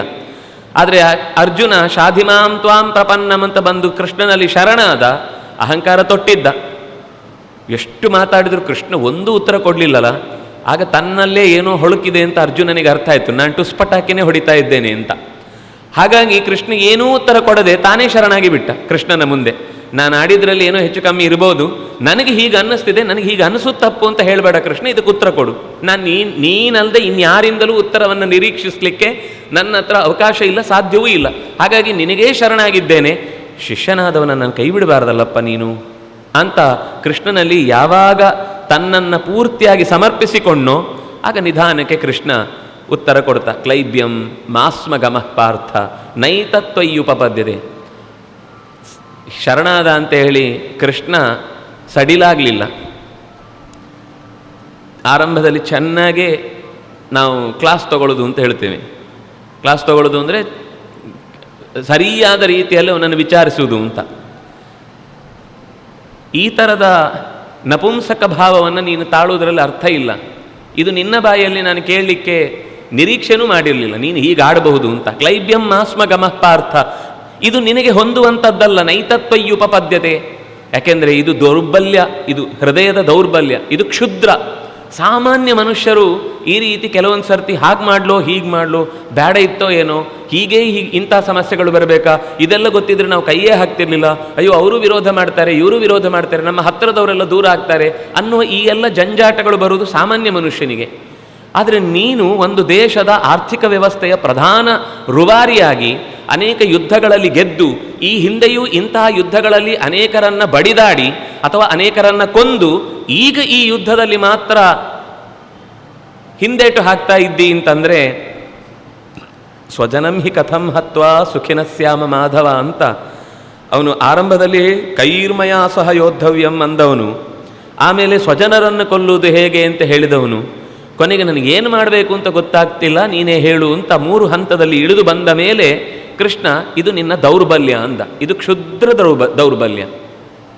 ಆದ್ದರಿಂದಾಗಿ ಇದನ್ನೆಲ್ಲ ತೊರೆದು ನೀನು ಯುದ್ಧಕ್ಕಾಗಿ ಸಿದ್ಧನಾಗಬೇಕು ಅಂತ ಹೇಳುವ ಸಂಗತಿ ನಮಗೆ ಇಡೀ ಮಹಾಭಾರತದ ಅನೇಕ ಪ್ರಸಂಗಗಳಲ್ಲಿ ಅರ್ಜುನ ಹೀಗೆ ಕೈ ಚೆಲ್ಲಿದ ಸಂಗತಿಗಳು ಇನ್ನೊಂದು 2-3 ಕಡೆ ಬರುತ್ತೆ. ಕೃಷ್ಣ ಯಾಗ ಮಾಡುವ ಸಂದರ್ಭದಲ್ಲಿ ಋತ್ವಿಜನೊಬ್ಬ ಬಂದು ಇದೇ ಥರ ಅವನ ಸಮಸ್ಯೆಯನ್ನು ಹೇಳಿಕೊಳ್ತಾನೆ.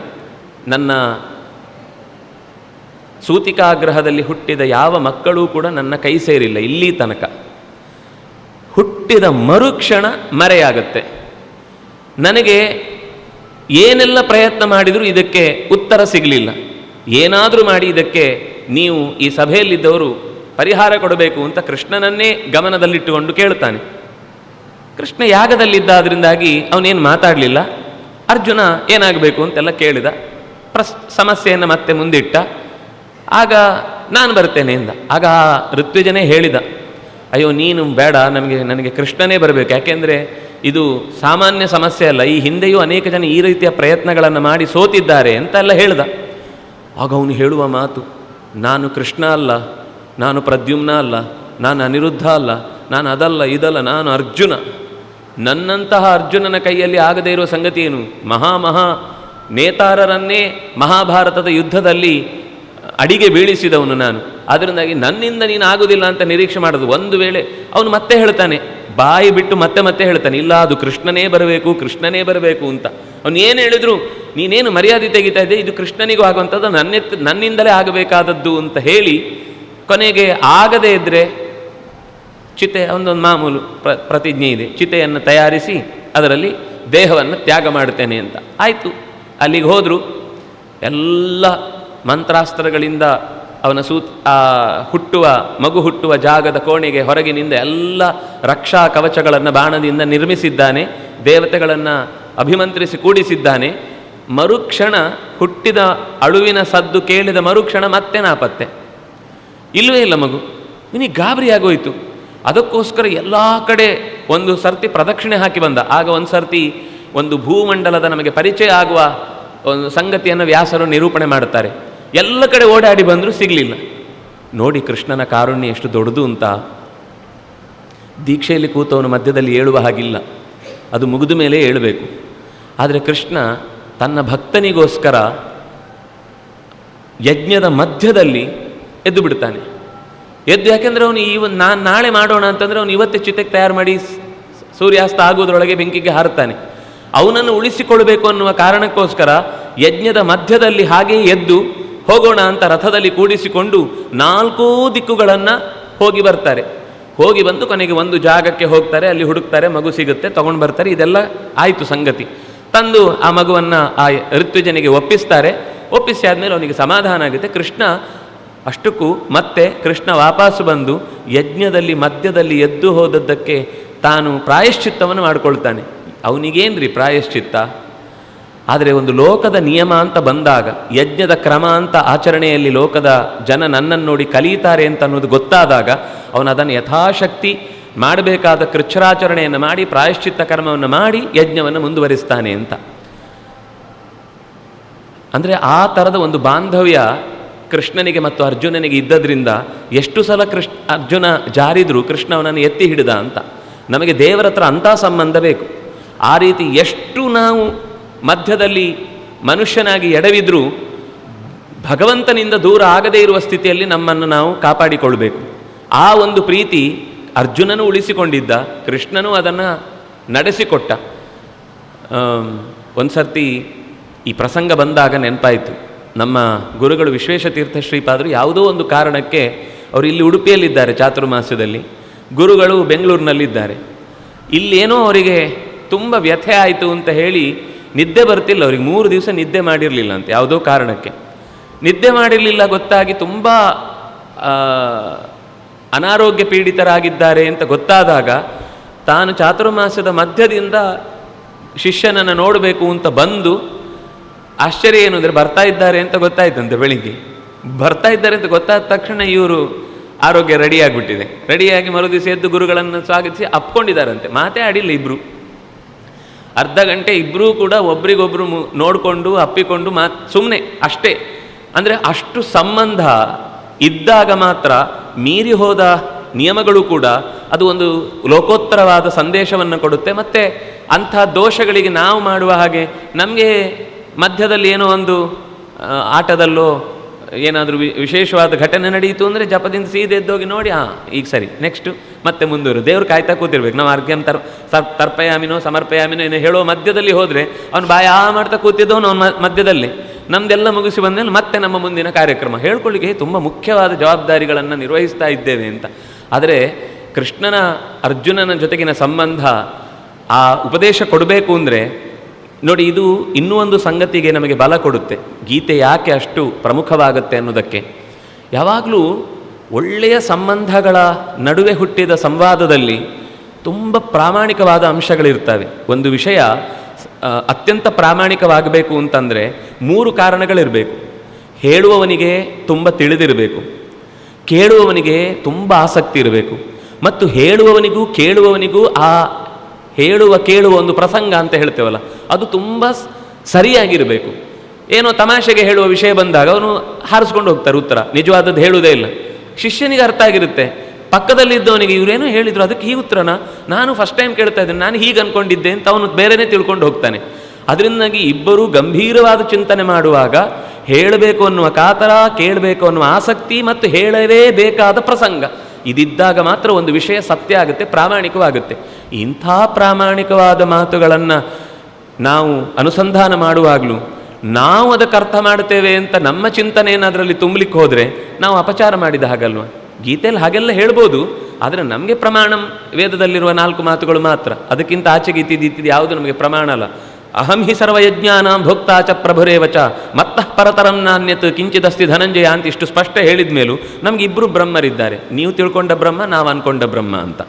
ಹಾಗಾಗಿ ಬಿಟ್ಟರೆ ಎಲ್ಲೂ ಗೀತೆಯಲ್ಲೂ ಹೇಳಿಲ್ಲ, ಶಾಸ್ತ್ರದಲ್ಲೂ ಹೇಳಿಲ್ಲ, ವೇದಗಳಲ್ಲೂ ಹೇಳಿಲ್ಲ. ಆದರೂ ನಾವು ಅದನ್ನು ಫೋರ್ಸ್ಫುಲಿ ಎಳೆದು ತಂದು ಆ ಅರ್ಥವನ್ನು ಸಮಾಜದ ತಲೆಯಲ್ಲಿ ತುಂಬಿ ಜನಕ್ಕೆ ಕೇಳಲಿಕ್ಕೆ ಇಷ್ಟ ಆಗುವ ಸಂಗತಿಯನ್ನು ಹೇಳಿದರೆ ನಾವು ಮೆರೀತೇವೆ ಅಂತ ಅನ್ನೋದು ಗೊತ್ತಿದೆ ಅವರಿಗೆ. ಆದ್ದರಿಂದಾಗಿ ನೀವು ದೇವರು ಒಂದು ಅಂದ್ಬಿಟ್ರೆ ಬಹಳ ಆನಂದ ಆಗಿಬಿಡುತ್ತೆ. ಯಾಕೆಂದರೆ ನಮ್ಮನ್ನು ತುಂಬ ದೊಡ್ಡ ಸ್ಥಾನದಲ್ಲಿ ಇಡ್ತಾ ಇದ್ದಾರೆ ಅಂತ. ಅದು ಸತ್ಯನಾ, ನಿಜನ, ಒಪ್ಕೊಳ್ಳುವಂಥದ್ದ, ಅದರಿಂದ ಪರಿಣಾಮ ಒಳ್ಳೇದಿದೆಯಾ, ಅದು ಕೊನೆಯವರೆಗೆ ಹಾಗೆ ಬೆಳೆಯತ್ತಾ, ಉಳಿಯತ್ತಾ, ನಮಗೆ ದಕ್ಕತ್ತಾ, ಇದು ಯಾವುದು ಯೋಚನೆ ಮಾಡಲಿಕ್ಕೆ ಹೋಗುವುದಿಲ್ಲ. ಕೃಷ್ಣ ಇಷ್ಟು ಘೋಷಣೆ ಮಾಡಿದ ಒಂದೊಂದು ಮಾತುಗಳು ಕೂಡ ಇಡೀ ಭಾರತದ ಸಾರ. ಅದು ಕೃಷ್ಣ ಮಾಹಾತ್ಮ್ಯ ಉತ್ತಮಂ. ಇಡೀ ಭಾರತದ ಸಾರ ಏನು ಅಂತ ಹೇಳುವುದು ಅಂದರೆ, ಮುಖ್ಯವಾಗಿ ಅನೇಕ ವಿಷಯಗಳನ್ನು ವ್ಯಾಸರು ಆರಂಭದಲ್ಲೇ ಆದಿಪರ್ವದ ಮೊದಲನೇ ಅಧ್ಯಾಯದಲ್ಲಿ ಧೃತಿಂ ಕುಂತ್ಯಾಹ, ಕುಂತಿಯ ಧೃತಿಯನ್ನು ಹೇಳ್ತಾ ಇದ್ದಾನೆ, ವಿದುರನ ನೀತಿ ಶಕ್ತಿಯನ್ನು, ಇನ್ನೂ ಅನೇಕ ಸಂಗತಿಗಳನ್ನು ಹೇಳಿ ಇದರ ಪ್ರಧಾನವಾದ ವಿಷಯ ಯಾವುದು ಅಂತಂದರೆ ಕೃಷ್ಣನ ಮಾಹಾತ್ಮ್ಯ. ಅಂದರೆ Mahabharata is equal to Krishna. ಒಂದು ವೇಳೆ Mahabharata minus Krishna is equal to 0, ಏನೂ ಇಲ್ಲ ಅದರಲ್ಲಿ. ಅದೇ ಭಾವವನ್ನು ನಮಗೆ ಗೀತೆಯು ಹೇಳುವುದು. ಗೀತೆಯಲ್ಲಿ ಎಲ್ಲದರ ಸಾರ. ಇಲ್ಲಿ ಕೃಷ್ಣನೇ ಎಷ್ಟು ವಿಷಯಗಳನ್ನು ನಿರೂಪಣೆ ಮಾಡ್ತಾನೆ. ಕೆಲವೊಂದು ಸರ್ತಿ ಇಂಡೈರೆಕ್ಟ್ ಆಗಿ ಹೇಳ್ತಾನೆ, ಕೆಲವೊಂದು ಸರ್ತಿ ನೇರವಾಗಿ ತಾನೇ ಅಹಂ ವೈಶ್ವಾನರೋ ಭೂತ್ವ ಪ್ರಾಣಿನಾಂ ದೇಹಮಾಶ್ರಿತಃ ಪ್ರಾಣ ಅಪಾನ ಸಮಾಯುಕ್ತ ಪಚಾಮಿ, ನಾನೇ ಪಚನೆ ಮಾಡ್ತೇನೆ. ಬೇರೆ ಯಾರು ಹೇಳ್ಕೊಳ್ತಾರೆ ಹಾಗೆ? ನಾನು ಒಳಗೆ ನಿಂತು ಇಂಥದ್ದೆಲ್ಲ ಮಾಡುತ್ತಿದ್ದೇನೆ ಅಂತ. ವೈಶ್ವಾನರ ಅಗ್ನಿಯಾಗಿ ನಿಂತು ನಾನೇ ಜಗತ್ತಿನ ಎಲ್ಲ ಜೀವಜಾತಗಳ ಹೊಟ್ಟೆಯಲ್ಲಿರುವಂತಹ ಆಹಾರವನ್ನು ಅಥವಾ ಉಳಿದಂತೆ ದೇಹಕ್ಕೆ ಸಂಬಂಧಿಸಿದ ಸೊತ್ತುಗಳನ್ನು ಬೇಕಾದ ರೀತಿಯಲ್ಲಿ ವಿಂಗಡಣೆ ಮಾಡಿ ಅವನಲ್ಲಿ ಶಕ್ತಿ ಬೇಕಾದಲ್ಲಿ ಶಕ್ತಿ ತುಂಬಿಸ್ತೇನೆ, ಅನಾರೋಗ್ಯ ಇದ್ದದಲ್ಲಿ ಪ್ರಾಣಶಕ್ತಿ ತುಂಬಿ ರೋಗವನ್ನು ಪರಿಹರಿಸ್ತೇನೆ. ಹೀಗೆ 100 ಕ್ರಿಯೆಗಳನ್ನು ನಾನು ನಡೆಸ್ತೇನೆ ಅಂತ ಬಾಯಿ ಬಿಟ್ಟು ಹೇಳ್ತಾನೆ. ವೈಶ್ವಾನರ ಅಂದರೆ ವಿಶ್ವ ನರರಲ್ಲಿ ಇರುವ ಎಲ್ಲರಲ್ಲೂ. ನಾವು ಆ ವಿಶ್ವ ನರರಲ್ಲಿ ಬರುವುದಿಲ್ಲ, ನಮ್ಗೆ ಆ ಸಂಬಂಧ ಇಲ್ಲ ಬ್ರಹ್ಮನದ್ದು ಅಂತ ಹೇಳಲಿಕ್ಕಿಲ್ಲ ಯಾರು. ಎಲ್ಲರಿಗೂ ಸಂಬಂಧಪಟ್ಟಂತಹ ಶಕ್ತಿಯಾಗಿ ನಾನು ಕೆಲಸ ಮಾಡುತ್ತೇನೆ ಅಂತ. ವೇದಾಂತ ಕೃತ್ ವೇದವಿತ್ ಚ ಅಹಂ, ಅದು ಏವ ಶಬ್ದವನ್ನು ಎಲ್ಲ ಕಡೆಗೆ ಇಟ್ಕೊಳ್ಬೇಕು. ವೇದಾಂತ ಕೃದೇವ ವೇದವಿದೇವ ಅಹಮೇವ, ಎಲ್ಲ ಕಡೆಗೂ ನಾನೇ ಪ್ರತಿಪಾದ್ಯ, ನಾನೇ ಅದನ್ನು ಅರ್ಥೈಸಿ ಬಿಡಿಸಿ ಹೇಳಿದ್ದು, ನಾನೇ ಅದನ್ನು ತಿಳಿದದ್ದು, ನಾನೇ ಲೋಕಕ್ಕೆ ಹೇಳುವುದು. ಅದರೆಲ್ಲದರಿಂದ ಪ್ರತಿಪಾದ್ಯನಾದವನು, ತಿಳಿದವನು, ತಿಳಿಸಿದವನು ನಾನೇ. ಎಲ್ಲಿಗೆಲ್ಲ ಒತ್ತು ಕೊಟ್ಟರೆ ಅಲ್ಲಿಗೆಲ್ಲ ಅವನೇ ಹೊಂದುತ್ತಾನೆ. ನಮ್ಗೆ ಹಾಗೊಂದು ಅರ್ಥ ಹೇಳಿದರೆ ನೋಡಿ, ಲೋಕದಲ್ಲಿ ಚೂರು ಹೊಂದುವುದಿಲ್ಲ, ಅರ್ಥವೇ ಬೇರೆ ಬೇರೆ ಆಗಿಬಿಡುತ್ತೆ. ಅಂದರೆ ವಸ್ತು ಸ್ಥಿತಿಯೇ ಬೇರೆ ಆಗುತ್ತೆ. ನಾನು ಅವನ ಪೆನ್ನು ಕದ್ದಿಲ್ಲ, ನಾನು ಅವನ ಪೆನ್ನು ಕದ್ದಿಲ್ಲ ಅಂದರೆ ಅವನ ಪುಸ್ತಕ ಕದ್ದಿದ್ದೇನೆ ಅಂತ ಆಗಿರ್ಬೋದು. ನಾನು ಅವನ ಪೆನ್ನು ಕದ್ದಿಲ್ಲ ಅಂದರೆ ಇವನು ಪೆನ್ ಕದ್ದಿದ್ದೇನೆ ಅಂತ. ನಾನು ಅವನ ಪೆನ್ನು ಕದ್ದಿಲ್ಲ ಅಂತ ಅಂದರೆ ಇನ್ನೇನೋ ಒಂದು ತಗೊಂಡಿದ್ದೇನೆ ಅಂತ. ನಾನು ಅವನ ಪೆನ್ನು ಕದ್ದಿಲ್ಲ, ತಗೊಂಡು ಬಂದೆ, ಆಮೇಲೆ ಹೇಳೋಣ ಅಂದ್ಕೊಂಡೆ, ಹೇಳಲಿಕ್ಕಾಗಲಿಲ್ಲ, ಮರ್ತೋಯ್ತು. ನೋಡಿ, ಒಂದೇ ವಾಕ್ಯ ಎಲ್ಲೆಲ್ಲಿಗೂ ಒತ್ತು ಕೊಟ್ಟಾಗ ಏನೇನು ಅರ್ಥಗಳು ಬರುತ್ತೆ. ಆದರೆ ಕೃಷ್ಣನಿಗೆ ಸಂಬಂಧಪಟ್ಟ ಮಾತನ್ನು ಹೇಳಿದ್ರೆ ಎಲ್ಲ ರೀತಿಯಿಂದಲೂ ಕೃಷ್ಣನದ್ದೇ ಪೂರ್ಣತೆಯನ್ನು, ಇನ್ನೂ ಹೆಚ್ಚು ಅವನ ಗುಣಗಳನ್ನು ಹೆಚ್ಚುಗಾರಿಕೆಯಾಗಿ ಹೇಳುವುದನ್ನು ನಾವು ಆ ಸಾಲುಗಳಲ್ಲಿ ತಾನೇ ಇದನ್ನೆಲ್ಲ ಮಾಡ್ತೇನೆ ಅಂತ ಹೇಳಿದ ಮಾತು ಕೇಳಿದ ಮೇಲೂ ನಮಗೆ ವೇದಾಂತ ಅದೆಲ್ಲ ಅಷ್ಟು ಮುಖ್ಯ ಅಲ್ಲ. ವೇದಗಳಲ್ಲಿ ಎಲ್ಲದಕ್ಕೂ ಅರ್ಥ ಇಲ್ಲ, ನಮಗೆ ಬೇಕಾದವುಗಳಿಗೆ ಮಾತ್ರ. ಅದು ವೇದಾಂತ ಅಂತಂದರೆ ಉಪನಿಷತ್ತುಗಳು ಮಾತ್ರ. ಉಳಿದ ವೇದಗಳಿಗೆ ಅದು ಕೇವಲ ಘನಾಂತ ಅಭ್ಯಾಸ ಮಾಡಿ ಹೋದಲ್ಲಿ ಬಂದಲ್ಲಿ ಜೋರಾಗಿ ಉಚ್ಚಾರಣೆ ಮಾಡಿ ಯಜಮಾನನನ್ನು ಸಂತೋಷಪಡಿ ಸಂಪಾದನೆಯ ದಾರಿ. ಅದು ಬಿಟ್ಟರೆ ಬೇರೆ ಏನೂ ಅದಕ್ಕೆ ಅರ್ಥ ಇಲ್ಲ ಅಂತನ್ನುವ ಸ್ಥಿತಿಯಲ್ಲಿ ನಾವು ಅದನ್ನು ಉಳಿಸಿಕೊಂಡ್ರೆ, ಬೆಳೆಸಿಕೊಂಡ್ರೆ, ಅದು ದುಡಿಸಿಕೊಳ್ಳುವುದು ಅಂತನ್ನುವುದು ಅರ್ಥಸಹಿತವಾಗಿ ದುಡಿಸಿಕೊಂಡ್ರೆ ತೊಂದರೆ ಇಲ್ಲ. ಕೇವಲ ದುಡ್ಡಿಗಷ್ಟೇ ದುಡಿಸಿಕೊಳ್ಳುವುದು ಅನ್ನೋದು ಅನ್ಯಾಯ. ಸಾವಿರಾರು ವರ್ಷಗಳ ಕಾಲ ತಮ್ಮ ಹೆಂಡತಿ, ಮಕ್ಕಳು, ಜೀವನ, ಸಂಸಾರ, ಸ್ವಸುಖ ಎಲ್ಲವನ್ನು ತೊರೆದು ಕಂಡುಹಿಡಿದ ಮಂತ್ರಕ್ಕೆ ಕೊನೆಗೆ ಏನೂ ಅರ್ಥ ಇಲ್ಲ ಅಂದರೆ ಆ ಋಷಿಗೆ ಇನ್ನೇನು ಮರ್ಯಾದೆ ಕೊಡ್ಬೋದು ನಾವು? ಇದಕ್ಕೇನು ಅರ್ಥ ಇಲ್ಲ. ಇದೆಲ್ಲ ಸುಮ್ಮನೆ ಕೇಳಲಿಕ್ಕಷ್ಟು, ಇದೆಲ್ಲ ಅನುವಾದ, ಇದೆಲ್ಲ ಮೇಲೆ ಅತತ್ವಾವೇದಕಗಳು ಅಂತ ಅಂದುಬಿಟ್ರೆ ಆ ಋಷಿಗೆ ಹೇಗೆ ಆಗಬೇಡ. ಅವನ ಜೀವನ ಒಂದು ಸರ್ತಿ ಅವನ ದೃಷ್ಟಿಯಿಂದ ಯೋಚನೆ ಮಾಡೋಣ. ನಾವು ಯಾವುದೇ ಮಂತ್ರಕ್ಕೆ ಅರ್ಥ ಇಲ್ಲ ಹೇಳುವ ಮುನ್ನ ಒಂದು ದಿವಸ ಅಲ್ಲರಿ, ಇಡೀ ಜೀವಮಾನ ಅದನ್ನು ತಮ್ಮ ಬದುಕಿನ ಧ್ಯೇಯ ಅನ್ನುವ ಹಾಗೆ, ಬದುಕಿನ ಸಾರ ಅಂತನ್ನುವ ಹಾಗೆ ಬದುಕಿದವರು ಅವರು. ಅದು ಕೃಷ್ಣ ಅಷ್ಟು ಒತ್ತು ಕೊಟ್ಟದ್ದು ಅದಕ್ಕೆ. ವೇದಾಂತ ಕೃತ್, ಅದಕ್ಕೆ ಅರ್ಥ ಇದೆ, ನಾನೇ ಅದಕ್ಕೆ ಅರ್ಥ ಬರೆದಿದ್ದೇನೆ ಅಂತ ಅಂದರೆ ನಿರ್ಣಯ. ನಾವು ಹೇಳೋದಿಲ್ವಾ, ಎಲ್ಲ ಮಾತುಕತೆ ಆದಮೇಲೆ ಅವರೇನೋ ಫಸ್ಟಿಂದ ಶುರು ಮಾಡ್ತಾರೆ, ಕೊನೆಗೆ ಏನಾಯ್ತು ರೀ, ಆಗುತ್ತೋ ಇಲ್ವೋ ಅದು ಹೇಳಿ. ವೇದದ ಅಂತ ನಿರ್ಣಯ. ದೇವರು ದೊಡ್ಡವನು ಅಂತ ಹೇಳ್ತಿದ್ದು, ದೇವರು ಇಲ್ಲ ಅಂತ ಹೇಳ್ತಿದ್ಯೋ, ದೊಡ್ಡವನು ಅಂತ ಹೇಳ್ತಿದೆ, ಅವನಿಗಿಂತ ದೊಡ್ಡವನು ಇನ್ನೊಬ್ಬ ಇಲ್ಲ ಅಂತ ಹೇಳ್ತಿದೆ. ಆದ್ದರಿಂದಾಗಿ ಅಂತಹ ವೇದಾಂತವನ್ನು ಲೋಕಕ್ಕೆ ವೇದದ ನಿರ್ಣಯವನ್ನು ಕೊಟ್ಟವನೇ ನಾನು. ವೇದವಿತ್ ಅದನ್ನು ಲೋಕಕ್ಕೆ ತಂದುಕೊಟ್ಟವನಷ್ಟೇ ಅಲ್ಲ, ಅದನ್ನು ತಿಳಿದುಕೊಟ್ಟವನು ನಾನು, ತಿಳಿಸಿಕೊಟ್ಟವನು, ತಿಳಿದುಕೊಟ್ಟವನು. ಅದು ನಾನೇ ಹೊರತು ಇನ್ಯಾರೂ ಅಲ್ಲ. ಅದನ್ನು ಸ್ವತಃ ಚತುರ್ಮುಖನು ಅನೇಕ ಬಾರಿ ಹೇಳ್ಕೊಂಡದ್ದಿದೆ. ನಾರದರು ಬಂದು, ಓ ಸರ್ವಜ್ಞನೇ ಸರ್ವಶಕ್ತನೇ ಅಂತೆಲ್ಲ ಹೊಗಳ್ತಾರೆ. ನೀನೇನೋ ಮರೆಯ, ಹೀಗೆಲ್ಲ ಹೊಗಳಿ ನನಗೆ ಭ್ರಮೆ ಭರಿಸುವಾಗ ಮಾಡ್ತಾ ಇದ್ದಿ, ಹಾಗೆಲ್ಲ ಹೇಳಬಾರದು. ನಿಜವಾದ ವೇದಾಂತ ಚಿಂತಕನಾಗಿ ವೇದ ವಿತ್ತಾಗಿ ಭಗವಂತ ಇದ್ದಾನೆ. ಅವನ ಅನುಗ್ರಹದಿಂದ ನಾನು, ಭವ ಮೊದಲಾದವರೆಲ್ಲ ಈ ಲೋಕದಲ್ಲಿ ಅವನ ಚಿಂತನೆಯನ್ನು ನಡೆಸಲಿಕ್ಕೋಸ್ಕರ ಈ ವೇದಗಳನ್ನು ಬಳಸಿಕೊಳ್ತಾ ಇದ್ದೇವೆ ಅಂತ ಹೀಗೆ ಗೀತೆಯಲ್ಲಿ ಇಡೀ ವೇದದ ಸಾರವನ್ನು ಒಂದೇ ಸಾಲಿನಲ್ಲಿ ತಾನೇ ನೇರವಾಗಿ ಮಾಡ್ತಾ ಇದ್ದೇನೆ ಅಂತ ಹೇಳಿದ ಮೇಲೂ ಅದು ನಮಗೆ ಮುಖ್ಯ ಅಲ್ಲ, ಅದು ನಮಗೆ ಸುಮ್ಮನೆ ಪಾರಾಯಣ ಮಾಡಲಿಕ್ಕೆ ಮಾತ್ರ ಇರುವುದು ಅಂತ ಹೇಳಿದರೆ ಇನ್ನು ನಾವು ಕೃಷ್ಣನನ್ನು ಯಾವ ರೀತಿಯಿಂದ ಗೌರವಿಸ್ಲಿಕ್ಕೆ ಸಾಧ್ಯ? ಹಾಗಾಗಿ ಗೀತೆ ಅಂತ ಅನ್ನೋದು ಸಾರ ಸಾರ ಸಾರ ಅಂತ 100 ಸಲ ಹೇಳಿದರೂ ಅದು ಕಮ್ಮಿನೇ. ಅಷ್ಟು ಅಪರೂಪದ ಸಂಗತಿಗಳನ್ನು ನಮ್ಮ ಜೊತೆಗೆ. ಮತ್ತೆ ಏನು ಅಂದರೆ ಕೆಲವೊಂದು ಸರ್ತಿ ಅಂಥ ವಿಷಯಗಳು ಬಂದಾಗ ಅಲ್ಲಿಗೆ ಅರ್ಥ ಹೇಳಿಬಿಡುದು. ದ್ವಾವಿಮೋ ಪುರುಷೋ ಲೋಕೆ ಖರಷ್ಟಾಕ್ಷರೇ ವಚಾಕ್ಷರ ಸರ್ವಾಣಿ ಭೂತಾನಿ ಕೂಟಸ್ಥೋಕ್ಷರ ಉಚ್ಯತೆ, ಇದನ್ನು ಗಟ್ಟಿಯಾಗಿ ಹೇಳೋದು. ಆಮೇಲೆ ಅದು ಮುಗಿಯುವಾಗ ಕೊನೆಗೆ ಇದೆಲ್ಲ ಹೇಳಿದರೂ ಕೂಡ ಇದು ಕೇವಲ ಲೋಕದಲ್ಲಿ ಕಾಣುವ ಸಂಗತಿ, ನಾವು ಅಪೂರ್ವವಾದ ಸಂಗತಿಯನ್ನು ಹೇಳಬೇಕು, ಲೋಕದಲ್ಲಿ ಯಾರಿಗೂ ಅರ್ಥವಾಗದ ಸಂಗತಿಯನ್ನು ಹೇಳಬೇಕು, ಯಾರಿಗೂ ಗೊತ್ತಿಲ್ಲದ ಸಂಗತಿಯನ್ನು ಹೇಳಬೇಕು, ಆದರೆ ಮಾತ್ರ ಅದು ವೇದ ಅಂತ. ಯಾವುದು ಅರ್ಥ ಆಗುವುದಿಲ್ಲೋ ಅದು ವೇದ ಅಂತ. ನಾವು ಹಾಗೆ ಹೇಳಿದ್ರೇ ಅದ್ಭುತತ್ವಾದ ಅನಿರ್ವಾಚ್ಯಂ ಅಂತ ಒಂದಿದೆ, ಅದು ಆಚಾರ್ಯರು ಕೊಟ್ಟ ಅಪರೂಪದ ಸಂಗತಿ. ಇದು ಅರ್ಥ ಇಲ್ಲದೆ ಇದರಿಂದ ಅನಿರ್ವಾಚ್ಯ ಅಂತ, ಅದು ದುರ್ಘಟತ್ವ ಅಂತ, ಎಲ್ಲೂ ಘಟಿಸುವುದಿಲ್ಲ, ಎಲ್ಲೂ ಹೊಂದುವುದಿಲ್ಲ ಅಂತ. ಹಾಗೆ ಹೇಳುವುದಾದರೆ ಅದನ್ನು ನಾವು ಯಾಕೆ ಅಧ್ಯಯನ ಮಾಡಬೇಕು? ಅದರಿಂದ ನಮಗೇನು ಬೆಳವಣಿಗೆ ಇದೆ? ಕೃಷ್ಣ ಇಷ್ಟೆಲ್ಲ ಉಪದೇಶ ಮಾಡಿ ಚಿಂತನೆಗಳನ್ನು ಕೊಟ್ಟು ಇದರಲ್ಲಿ ಯಾವುದರಲ್ಲೂ ಸ್ವಾರಸ್ಯ ಇಲ್ಲ, ಇದರಲ್ಲಿ ಏನೂ ಬೇಕಾಗಿಲ್ಲ ಅಂತ ಮಾತಿಗೆ ನಾವು ನಮ್ಮದೇ ಅರ್ಥವನ್ನು ಕಲ್ಪಿಸಿದರೆ ಆಗ ನಮ್ಮ ಈ ದೀರ್ಘವಾದ ಅಥವಾ ಆಸಕ್ತಿಯಿಂದ ಕೂತು ಕಲಿತ ಸಂಗತಿಗಳಿಗೆ ಏನು ಬೆಲೆ ಕೊಟ್ಟ ಹಾಗಾಯಿತು? ಅಂದರೆ ಜಗತ್ತಿನಲ್ಲಿ ನಡೆದ ಸಂಗತಿಗಳನ್ನು, ನಡೆಯುತ್ತಿರುವ ಸಂಗತಿಯನ್ನು, ನಡೆಯಲಿರುವ ಸಂಗತಿಯನ್ನೇ ನೋಡಿ. ಈ ಗೀತೆ 5000 ವರ್ಷದ ಹಿಂದೆಯೂ ಕೂಡ ಹೀಗೆ ಇತ್ತು ಕೃಷ್ಣ ಉಪದೇಶ ಮಾಡಿದ ದಿನದಿಂದ. ಇನ್ನೂ 1000 ವರ್ಷ ಹೋದರೂ ಹೀಗೆ ಇರುತ್ತೆ. ನಾವು ಸಂಸ್ಕೃತವನ್ನು ಚೂರು ಚೆನ್ನಾಗಿ ಕಲಿತು ಗೀತೆಯನ್ನು ಅಭ್ಯಾಸ ಮಾಡಿದರೆ ಮುಂದೆ ನಮಗೆ 10 ಜನ್ಮ ಬಂದಾಗಲೂ ಈ ಟೆಕ್ಸ್ಟ್ ಬುಕ್ಕೇ. ಆದರೆ ನಮ್ಮ ಶಾಲೆಗೆ ಹೋಗಿ ಈ ಸರ್ತಿ ಇದನ್ನು ನಾವು ಕಲಿತು ಬರ್ತಿದ್ದೇವೆ ಅಂತ ಹೇಳಿ ಮುಂದಿನ ಜನ್ಮದಲ್ಲಿ ನಾನು ಆಗಲೇ 10ನೇ ಕ್ಲಾಸ್ ಪಾಸ್ ಆಗಿದ್ದೇನೆ ಅಂದರೆ ಬಿಡ್ತಾರಾ? ಬೇಡ, ಮುಂದಿನ ಜನ್ಮ ಅಲ್ಲ, ಈಗಲೇ ಒಂದು ತರಗತಿಗೆ ಒಂದು 10 ವರ್ಷ ಹಿಂದೆ ಹೋಗಿ ಮತ್ತೆ ನಾನು ಕಲಿತೇನೆ ಅಂತಂದರೆ ನಮ್ಮ ಆಗ ಸಬ್ಜೆಕ್ಟ್ ಎಷ್ಟು ಸುಲಭ ಇತ್ತು, ಈಗ ನೋಡಿದರೆ ಏನು ಅರ್ಥನೇ ಆಗೋದಿಲ್ಲ ಅಂತ ನಾವೇ ಕ್ರ್ಯಾಶ್ ಕೋರ್ಸ್ಗಳನ್ನು ಮಾಡಿಕೊಂಡು ಅದನ್ನು ಸರಿದೂಗಿಸ್ಲಿಕ್ಕೆ ಏನೇನೋ ಪ್ರಯತ್ನ ಮಾಡಬೇಕಾಗುತ್ತೆ. ಆದರೆ ಭಾರತದ ಸರ್ವಸ್ವವನ್ನು ತನ್ನಲ್ಲಿ ಇರಿಸಿಕೊಳ್ಳುವಂತಹ ಈ ಮಾತುಗಳು, ಯಾಕೆಂದರೆ ಈ ಆರಂಭದಲ್ಲೇ ಬರುವಂತಹ ಇಬ್ಬರ ಸಂಭಾಷಣೆ ವಸ್ತುತಃ ಬರೀ ಕೃಷ್ಣ ಮತ್ತು ಅರ್ಜುನನ ಸಂವಾದ ಅಲ್ಲ. ಇಲ್ಲಿ ಒಟ್ಟು 3 ಸಂವಾದಗಳಿವೆ. ಒಂದು ಪ್ರಧಾನವಾಗಿ ಕತೆ ಹೇಳುವವನು, ಕತೆ ಕೇಳಿಸಿಕೊಂಡವನು ಅಂತ ವೈಶಂಪಾಯನರು ಮತ್ತು ಜನಮೇಜಯ ಅಂತ ನಮಗೆ ಗೊತ್ತಿದೆ ಇಡೀ ಮಹಾಭಾರತಕ್ಕೆ ಸಂಬಂಧಪಟ್ಟಂತೆ. ಅದು ಬಿಟ್ಟು ಗೀತೆ ಒಳಗೆ ನೋಡಿದರೆ ಸಂಜಯ ಮತ್ತು ಧೃತರಾಷ್ಟ್ರನ ಸಂವಾದ, ಅದರ ಒಳಗೆ ಮತ್ತೆ ಆರಂಭದಲ್ಲಿ ದುರ್ಯೋಧನ ಮತ್ತು ದ್ರೋಣರ ಸಂವಾದ ಇದೆ. ದುರ್ಯೋಧನ ದ್ರೋಣರ ಹತ್ರ ಹೇಳ್ತಾನೆ, ನೀವು ನಮಗೆ ಆಚಾರ್ಯರಾಗಿ ಬಂದಿದ್ದೀರಿ, ಆದರೆ ನೀವು ನಿಜವಾಗಿ ನಮಗೆ ಸಹಾಯ ಮಾಡ್ತಿಲ್ಲ. ತನುವನ್ನ ಎನನ್ಗಿತ್ತು, ಮನವನ್ನು ಅವರಿಗಿತ್ತು. ನೀವು ತನುವನ್ನು ನನಗೆ ಕೊಟ್ಟದ್ದು, ಮನವನ್ನು ಅವರಿಗೆ ಕೊಟ್ಟದ್ದು. ಯಾಕೆಂದರೆ ಅವರು ಬೆಳಿಗ್ಗೆ ಎದ್ದಾಗ ಯಥೋ ಧರ್ಮ ತಥೋ ಜಯ ಅಂತ ಹೇಳ್ಕೊಂಡು ಹೊರಡ್ತಿದ್ರು. ಅದರ ಉದ್ದೇಶ ಇದ್ದಿದ್ದು ಧರ್ಮಕ್ಕೆ ಜಯ ಆಗಲಿ ಅಂತ, ಪಾಂಡವರಿಗೆ ಜಯ ಆಗಲಿ ಅಂತಲ್ಲ. ಅವರು ಪ್ರಾಮಾಣಿಕವಾಗಿ ತಮ್ಮ ಯುದ್ಧದ ತಂತ್ರವನ್ನು ಕೌರವನ ಪರವಾಗಿ ಯುದ್ಧದಲ್ಲಿ ಉಪಯೋಗಿಸಿಕೊಂಡಿದ್ದಾರೆ. ಅದನ್ನು ಋಷಿಗಳು ಬಂದು ಹೇಳ್ತಾರೆ. ಪ್ರಾಣ ಹೋಗುವ ಸಂದರ್ಭ ಬಂದಾಗ, ಏನು ದ್ರೋಣಾಚಾರ್ಯರೇ ಹೀಗೆ ಮಾಡ್ತಾ ಇದ್ದೀರಿ ನೀವು? ಒಬ್ಬ ದುಷ್ಟನ ಪರವಾಗಿ ಸಜ್ಜನರ ವಿರುದ್ಧವಾಗಿ ನಿಮ್ಮ ಶಸ್ತ್ರಗಳನ್ನು ಏನು ಅತ್ಯಂತ ಅಪೂರ್ವವಾಗಿ ಪರಶುರಾಮನಿಂದ ಸಂಪಾದಿಸಿದ್ದೀರಿ, ಅದನ್ನು ದುರ್ವಿನಿಯೋಗ ಮಾಡ್ತಾ ಇದ್ದೀರಲ್ವಾ? ಇದು ನಿಮಗೆ ತಕ್ಕದ್ದ?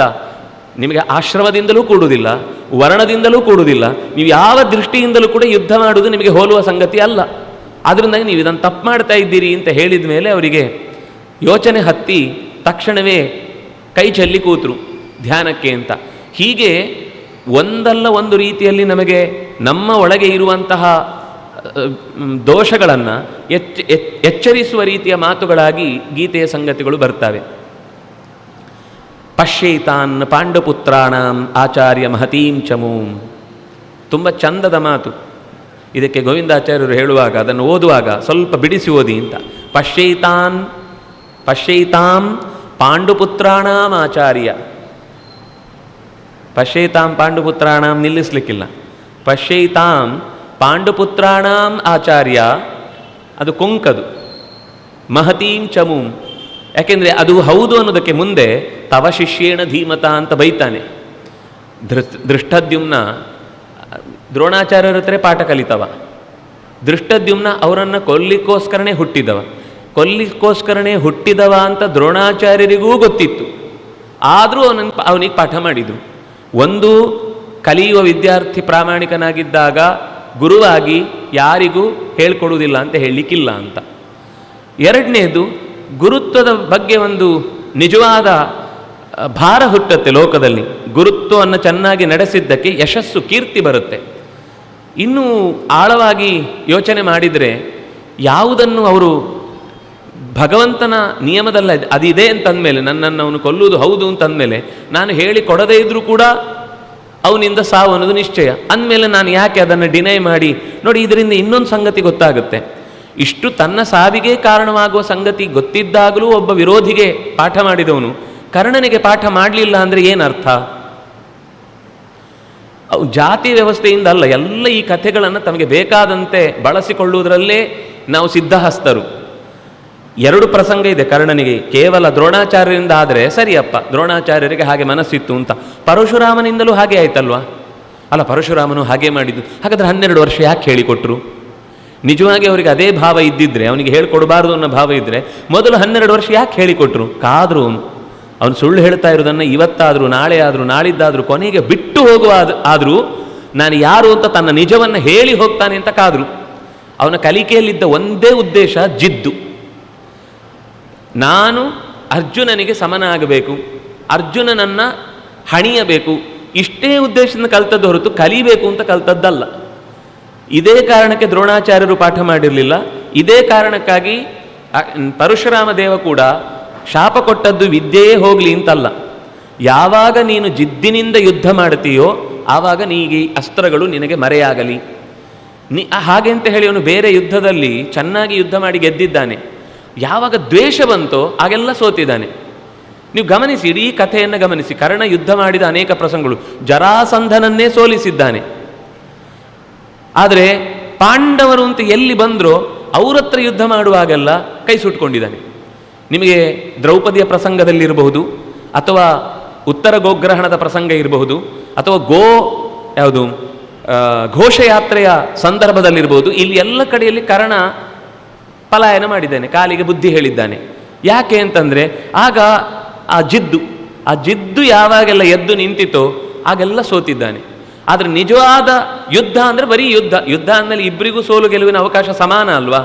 ಅವ್ರು ಮಾತ್ರ ಸಾಯಬೇಕು, ನಾನು ಮಾತ್ರ ಗೆಲ್ಲಬೇಕು ಅನ್ನೋದು ಯುದ್ಧ ಅನ್ನಲ್ಲ. ಅದು 1945ರ ಹಿರೋಶಿಮಾ ನಾಗಾಸಾಕಿಯ ಕಥೆ. ಅದು ರಾತ್ರಿ ಹಗಲು ಏನೂ ಗೊತ್ತಿಲ್ಲದ ಮಲಗಿದ್ದ ಜನರ ಮೇಲೆ ಹಾಕಿ ಗೆದ್ದೆವು ಅಂತ ಬೀಗುವಂತಹ ಬುದ್ಧು ಮಂದಿಗಳಿಗೆ ಅದು ಇವತ್ತಿಗೂ ಅರ್ಥ ಆಗಲಿಲ್ಲ ಯಾಕೆ ಹಾಗೆ ಅಂತ. ಅದು ಯುದ್ಧ ಅಂತ ಹೇಳುವುದೇ ಇಲ್ಲ, ಅದಕ್ಕೆ ಯುದ್ಧ ಅನ್ನೋ ಶಬ್ದವೂ ಇಲ್ಲ. ಯುದ್ಧ ಅಂದರೆ ಇಬ್ಬರಿಗೂ ಸಮಾನವಾದ ಅವಕಾಶ ಕೊಟ್ಟಿರಬೇಕು. ನೀನು ಯುದ್ಧಕ್ಕೆ ಶಕ್ತಿಯನ್ನು ಉಪಯೋಗಿಸ್ಲಿಕ್ಕೆ ಅವಕಾಶ ಇರಬೇಕು, ನಾನು ಶಕ್ತಿಯನ್ನು ಉಪಯೋಗಿಸಿ ಸಮ ಪ್ರಮಾಣದಲ್ಲಿ ಯುದ್ಧದ ಬಲವನ್ನು ತೀರ್ಮಾನಿಸಿದರೆ ಅದು ಯುದ್ಧ. ಇದು ಹಿಂದಿನಿಂದ ಹೊಡೆದು ಓಡಿದ ಹಾಗೆ. ಇದಕ್ಕೆ ಯುದ್ಧ ಅಂತ ಕರೆಯುವುದು ಸಾಧ್ಯವೇ ಇಲ್ಲ. ಅದಕ್ಕೆ ಇದು ಧರ್ಮಕ್ಷೇತ್ರೇ ಕುರುಕ್ಷೇತ್ರೇ ಸಮವೇತ ಯುಯುತ್ಸವ. ನೋಡಿ, ಪೂರ್ವದ ಸಿದ್ಧತೆ ಎಷ್ಟು ತಿಂಗಳು ನಡೆದಿದೆ. ಆ ಕಡೆಯಿಂದ ಕೌರವನೂ ಪ್ರಯತ್ನ ಪಟ್ಟಿದ್ದಾನೆ ಅನೇಕ ಸೇನೆಯನ್ನು ಒಟ್ಟು ಹಾಕಲಿಕ್ಕೆ. ಈಚೆಯಿಂದ ಪಾಂಡವರು ಅನೇಕರ ಸಹಕಾರವನ್ನು ಪಡ್ಕೊಂಡಿದ್ದಾರೆ. ಅದು ಕೊನೆಗೆ ಕೃಷ್ಣನ ಹತ್ರ ಹೋದಾಗ ಮಾತ್ರ 2 ಪಾಲಾಯಿತು. ನಿಶಸ್ತ್ರನಾದ ಕೃಷ್ಣ ಅಂತ, ಸೇನಾ ಸಹಿತ ಶಸ್ತ್ರಸಹಿತವಾದಂಥ ನಾರಾಯಣ ಸೇನೆ ಅಂತ. ಅದು ಬಿಟ್ಟರೆ ಉಳಿದ ಎಲ್ಲ ಕಡೆಯಲ್ಲೂ ಕೂಡ ಸೇನೆಗೆ ಸಿದ್ಧವಾಗಿಯೇ ಯುದ್ಧಕ್ಕೆ ಬಂದು ನಿಂತದ್ದು. ಹಾಗಾಗಿ ಇಂಥ ಸೇನೆಯಲ್ಲಿ ಯುದ್ಧ ಮಾಡಲಿಕ್ಕೆ ನೀವು ನಿಂತಾಗ ನಿಮ್ಮ ಎದುರಾಳಿಗಳಲ್ಲೇ ಇರುವವರು, ನಿಮ್ಮಿಂದನೇ ಕಲಿತವರು ನಮ್ಮ ವಿರುದ್ಧ ಅತ್ಯಂತ ಸಶಕ್ತವಾದ ಸೇನೆಯನ್ನು ಕಟ್ಟಿ ನಿಂತಿದ್ದಾರೆ. ನೀವು ನಮಗೆ ಮೋಸ ಮಾಡಲಿಕ್ಕೆ ನಿಂತದ್ದು, ನೀವು ನಮ್ಮನ್ನು ಗೆಲ್ಲಿಸ್ಲಿಕ್ಕೆ ನಿಂತದ್ದೇ ಅಲ್ಲ. ಯಾರಾದರೂ ಒಬ್ಬ ತನ್ನ ಸೇನೆಯನ್ನು ಎದುರಿಸುವಾಗ ತನ್ನ ಸೇನೆಯನ್ನು ಪುಸಲಾಯಿಸುವುದು ಅಂತ ಹೇಳ್ತೇವಲ್ಲ, ಅಥವಾ ಒಂದು ಅದಕ್ಕೆ ಯುದ್ಧದಲ್ಲಿ ವೀರಪಾನ ಅಂತ ಕರೀತಾರೆ, ವೀರಪಾಣ ಅಂತಲೂ ಕರೀತಾರೆ. ವೀರಪಾನ ಅಂತಂದರೆ ಈ ಚಿಯರ್ಸ್ ಅಂತ ಹೇಳ್ತಾರಲ್ಲ, ಎಲ್ಲ ಒಂದು ಸರ್ತಿ ಹುರ್ರೆ ಅಂತ ಜೊತೆಗೆ ಸೇರಿ ನಾವು ಒಟ್ಟಿಗೆ ಆಟಾಡಿ ಒಂದೇ ಮನಸ್ಸಿನಿಂದ ಗೆಲ್ಲೋಣ ಅಂತ. ಆಗ ಹುರಿದುಂಬಿಸಬೇಕು ಹೊರತು ಹುರಿದು ಹಾಕುವುದಲ್ಲ. ದುರ್ಯೋಧನ ಮದರ್ಥೇ ತ್ಯಕ್ತ ಜೀವಿತಾ, ಆರಂಭದಲ್ಲೇ ನನಗೋಸ್ಕರ ಸಾಯ್ಲಿಕ್ಕೆ ಬಂದವರು ಅಂತ ಅಲ್ಲ, ಯುದ್ಧದಲ್ಲಿ ಗೆಲ್ಲಬೇಕಾದವರು ಅಂತ ಯೋಚನೆ ಮಾಡಿದಾಗ ಹೇಗೆ ಹೇಳಬೇಕು, ಆದರೆ ಪ್ರತಿಯೊಂದು ಮಾತನ್ನು ಗಮನಿಸಿ, ಪೂರ್ತಿ ನೆಗೆಟಿವ್.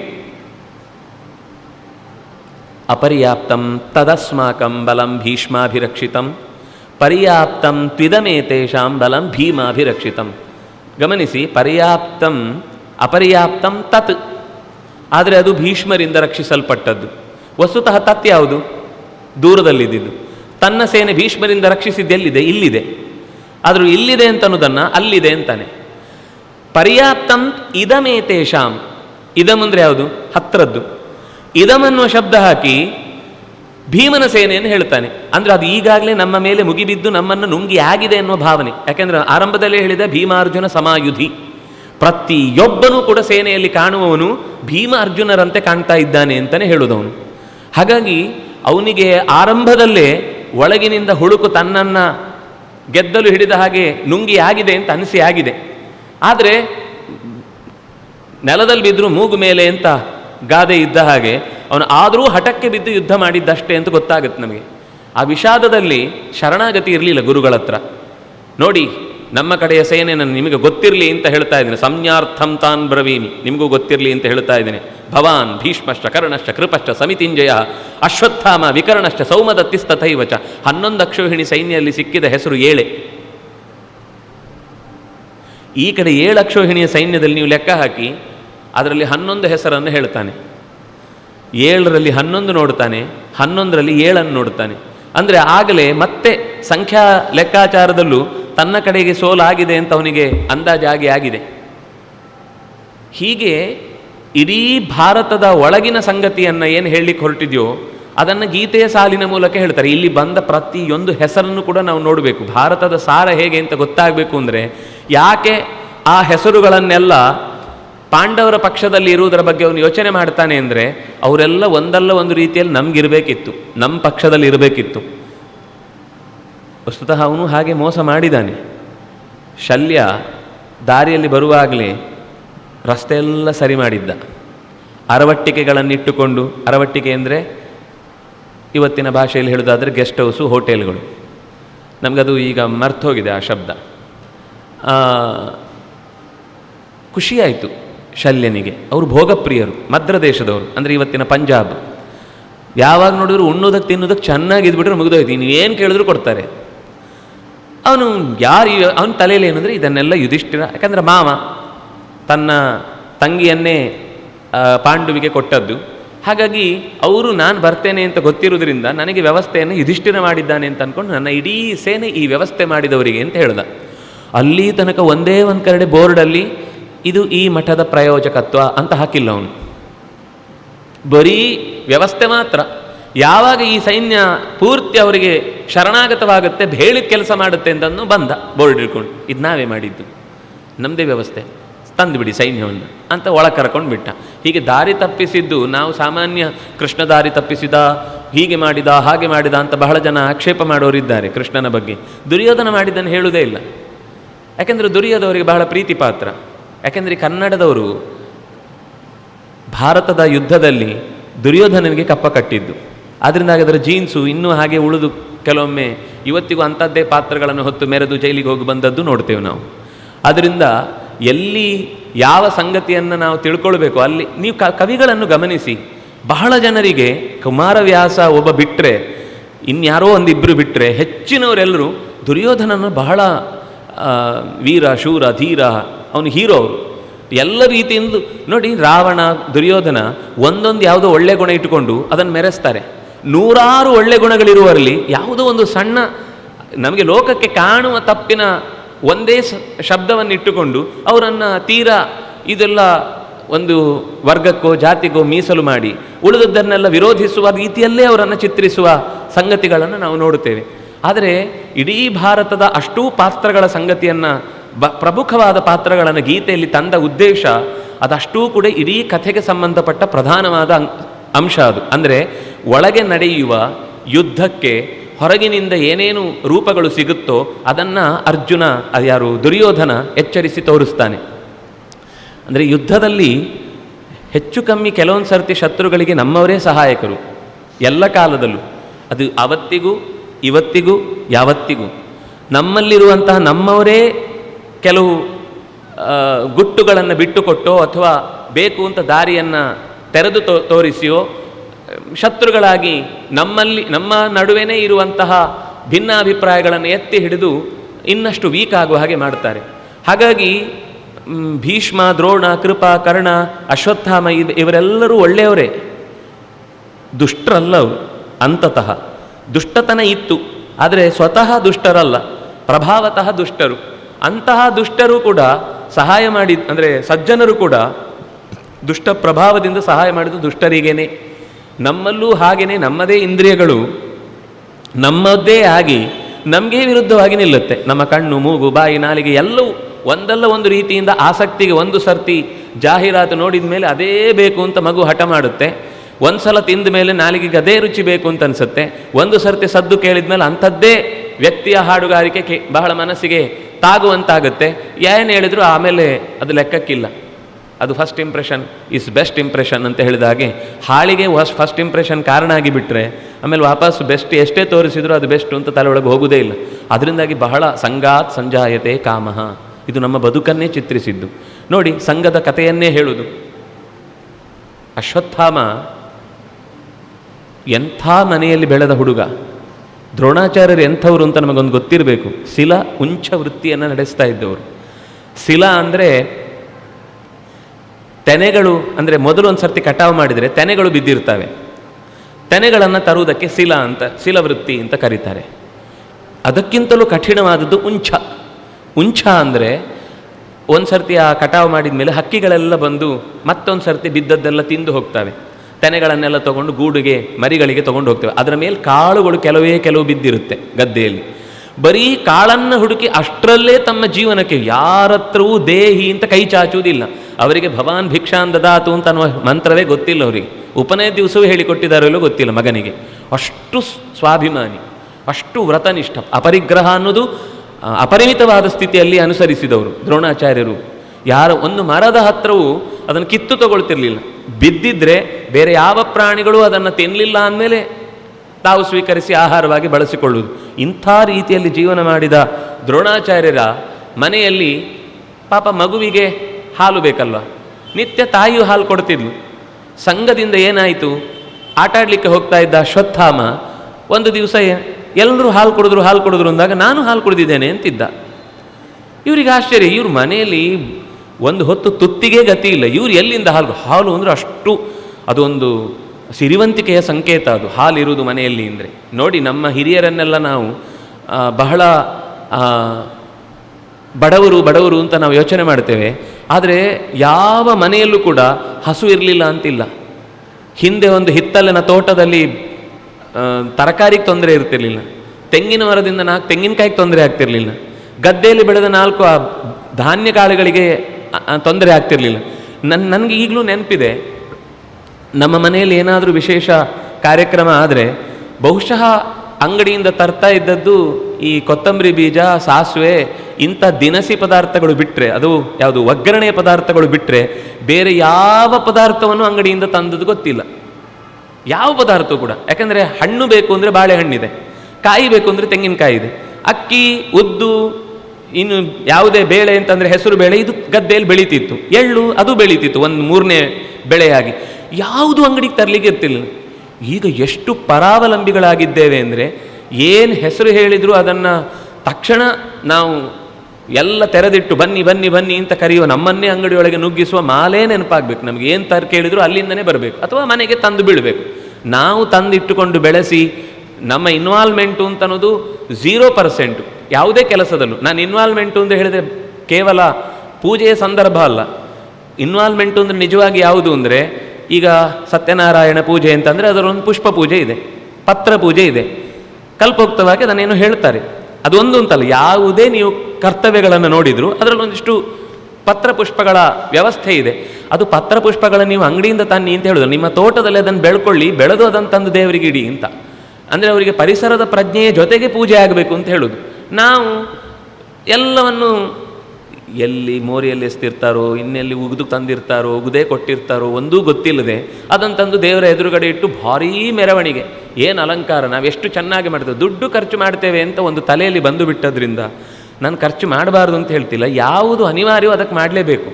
ಆದರೆ ಯಾವುದು ನಾವೇ ತಯಾರು ಮಾಡ್ಬೋದು ಸುಲಭದಲ್ಲಿ, ಅದನ್ನೂ ಕೂಡ ಬಿಟ್ಟು ಎಲ್ಲ ತಂದು ಉಪಯೋಗಿಸಿದರೆ ದೊಡ್ಡಸ್ತಿಕೆ ದೊಡ್ಡತನ ಅಂತ ಅನ್ನುವ ಯೋಚನೆ ಬಂದಾಗಲೆಲ್ಲ ನಮಗೆ ದೂರ ಆಗ್ತೇವೆ.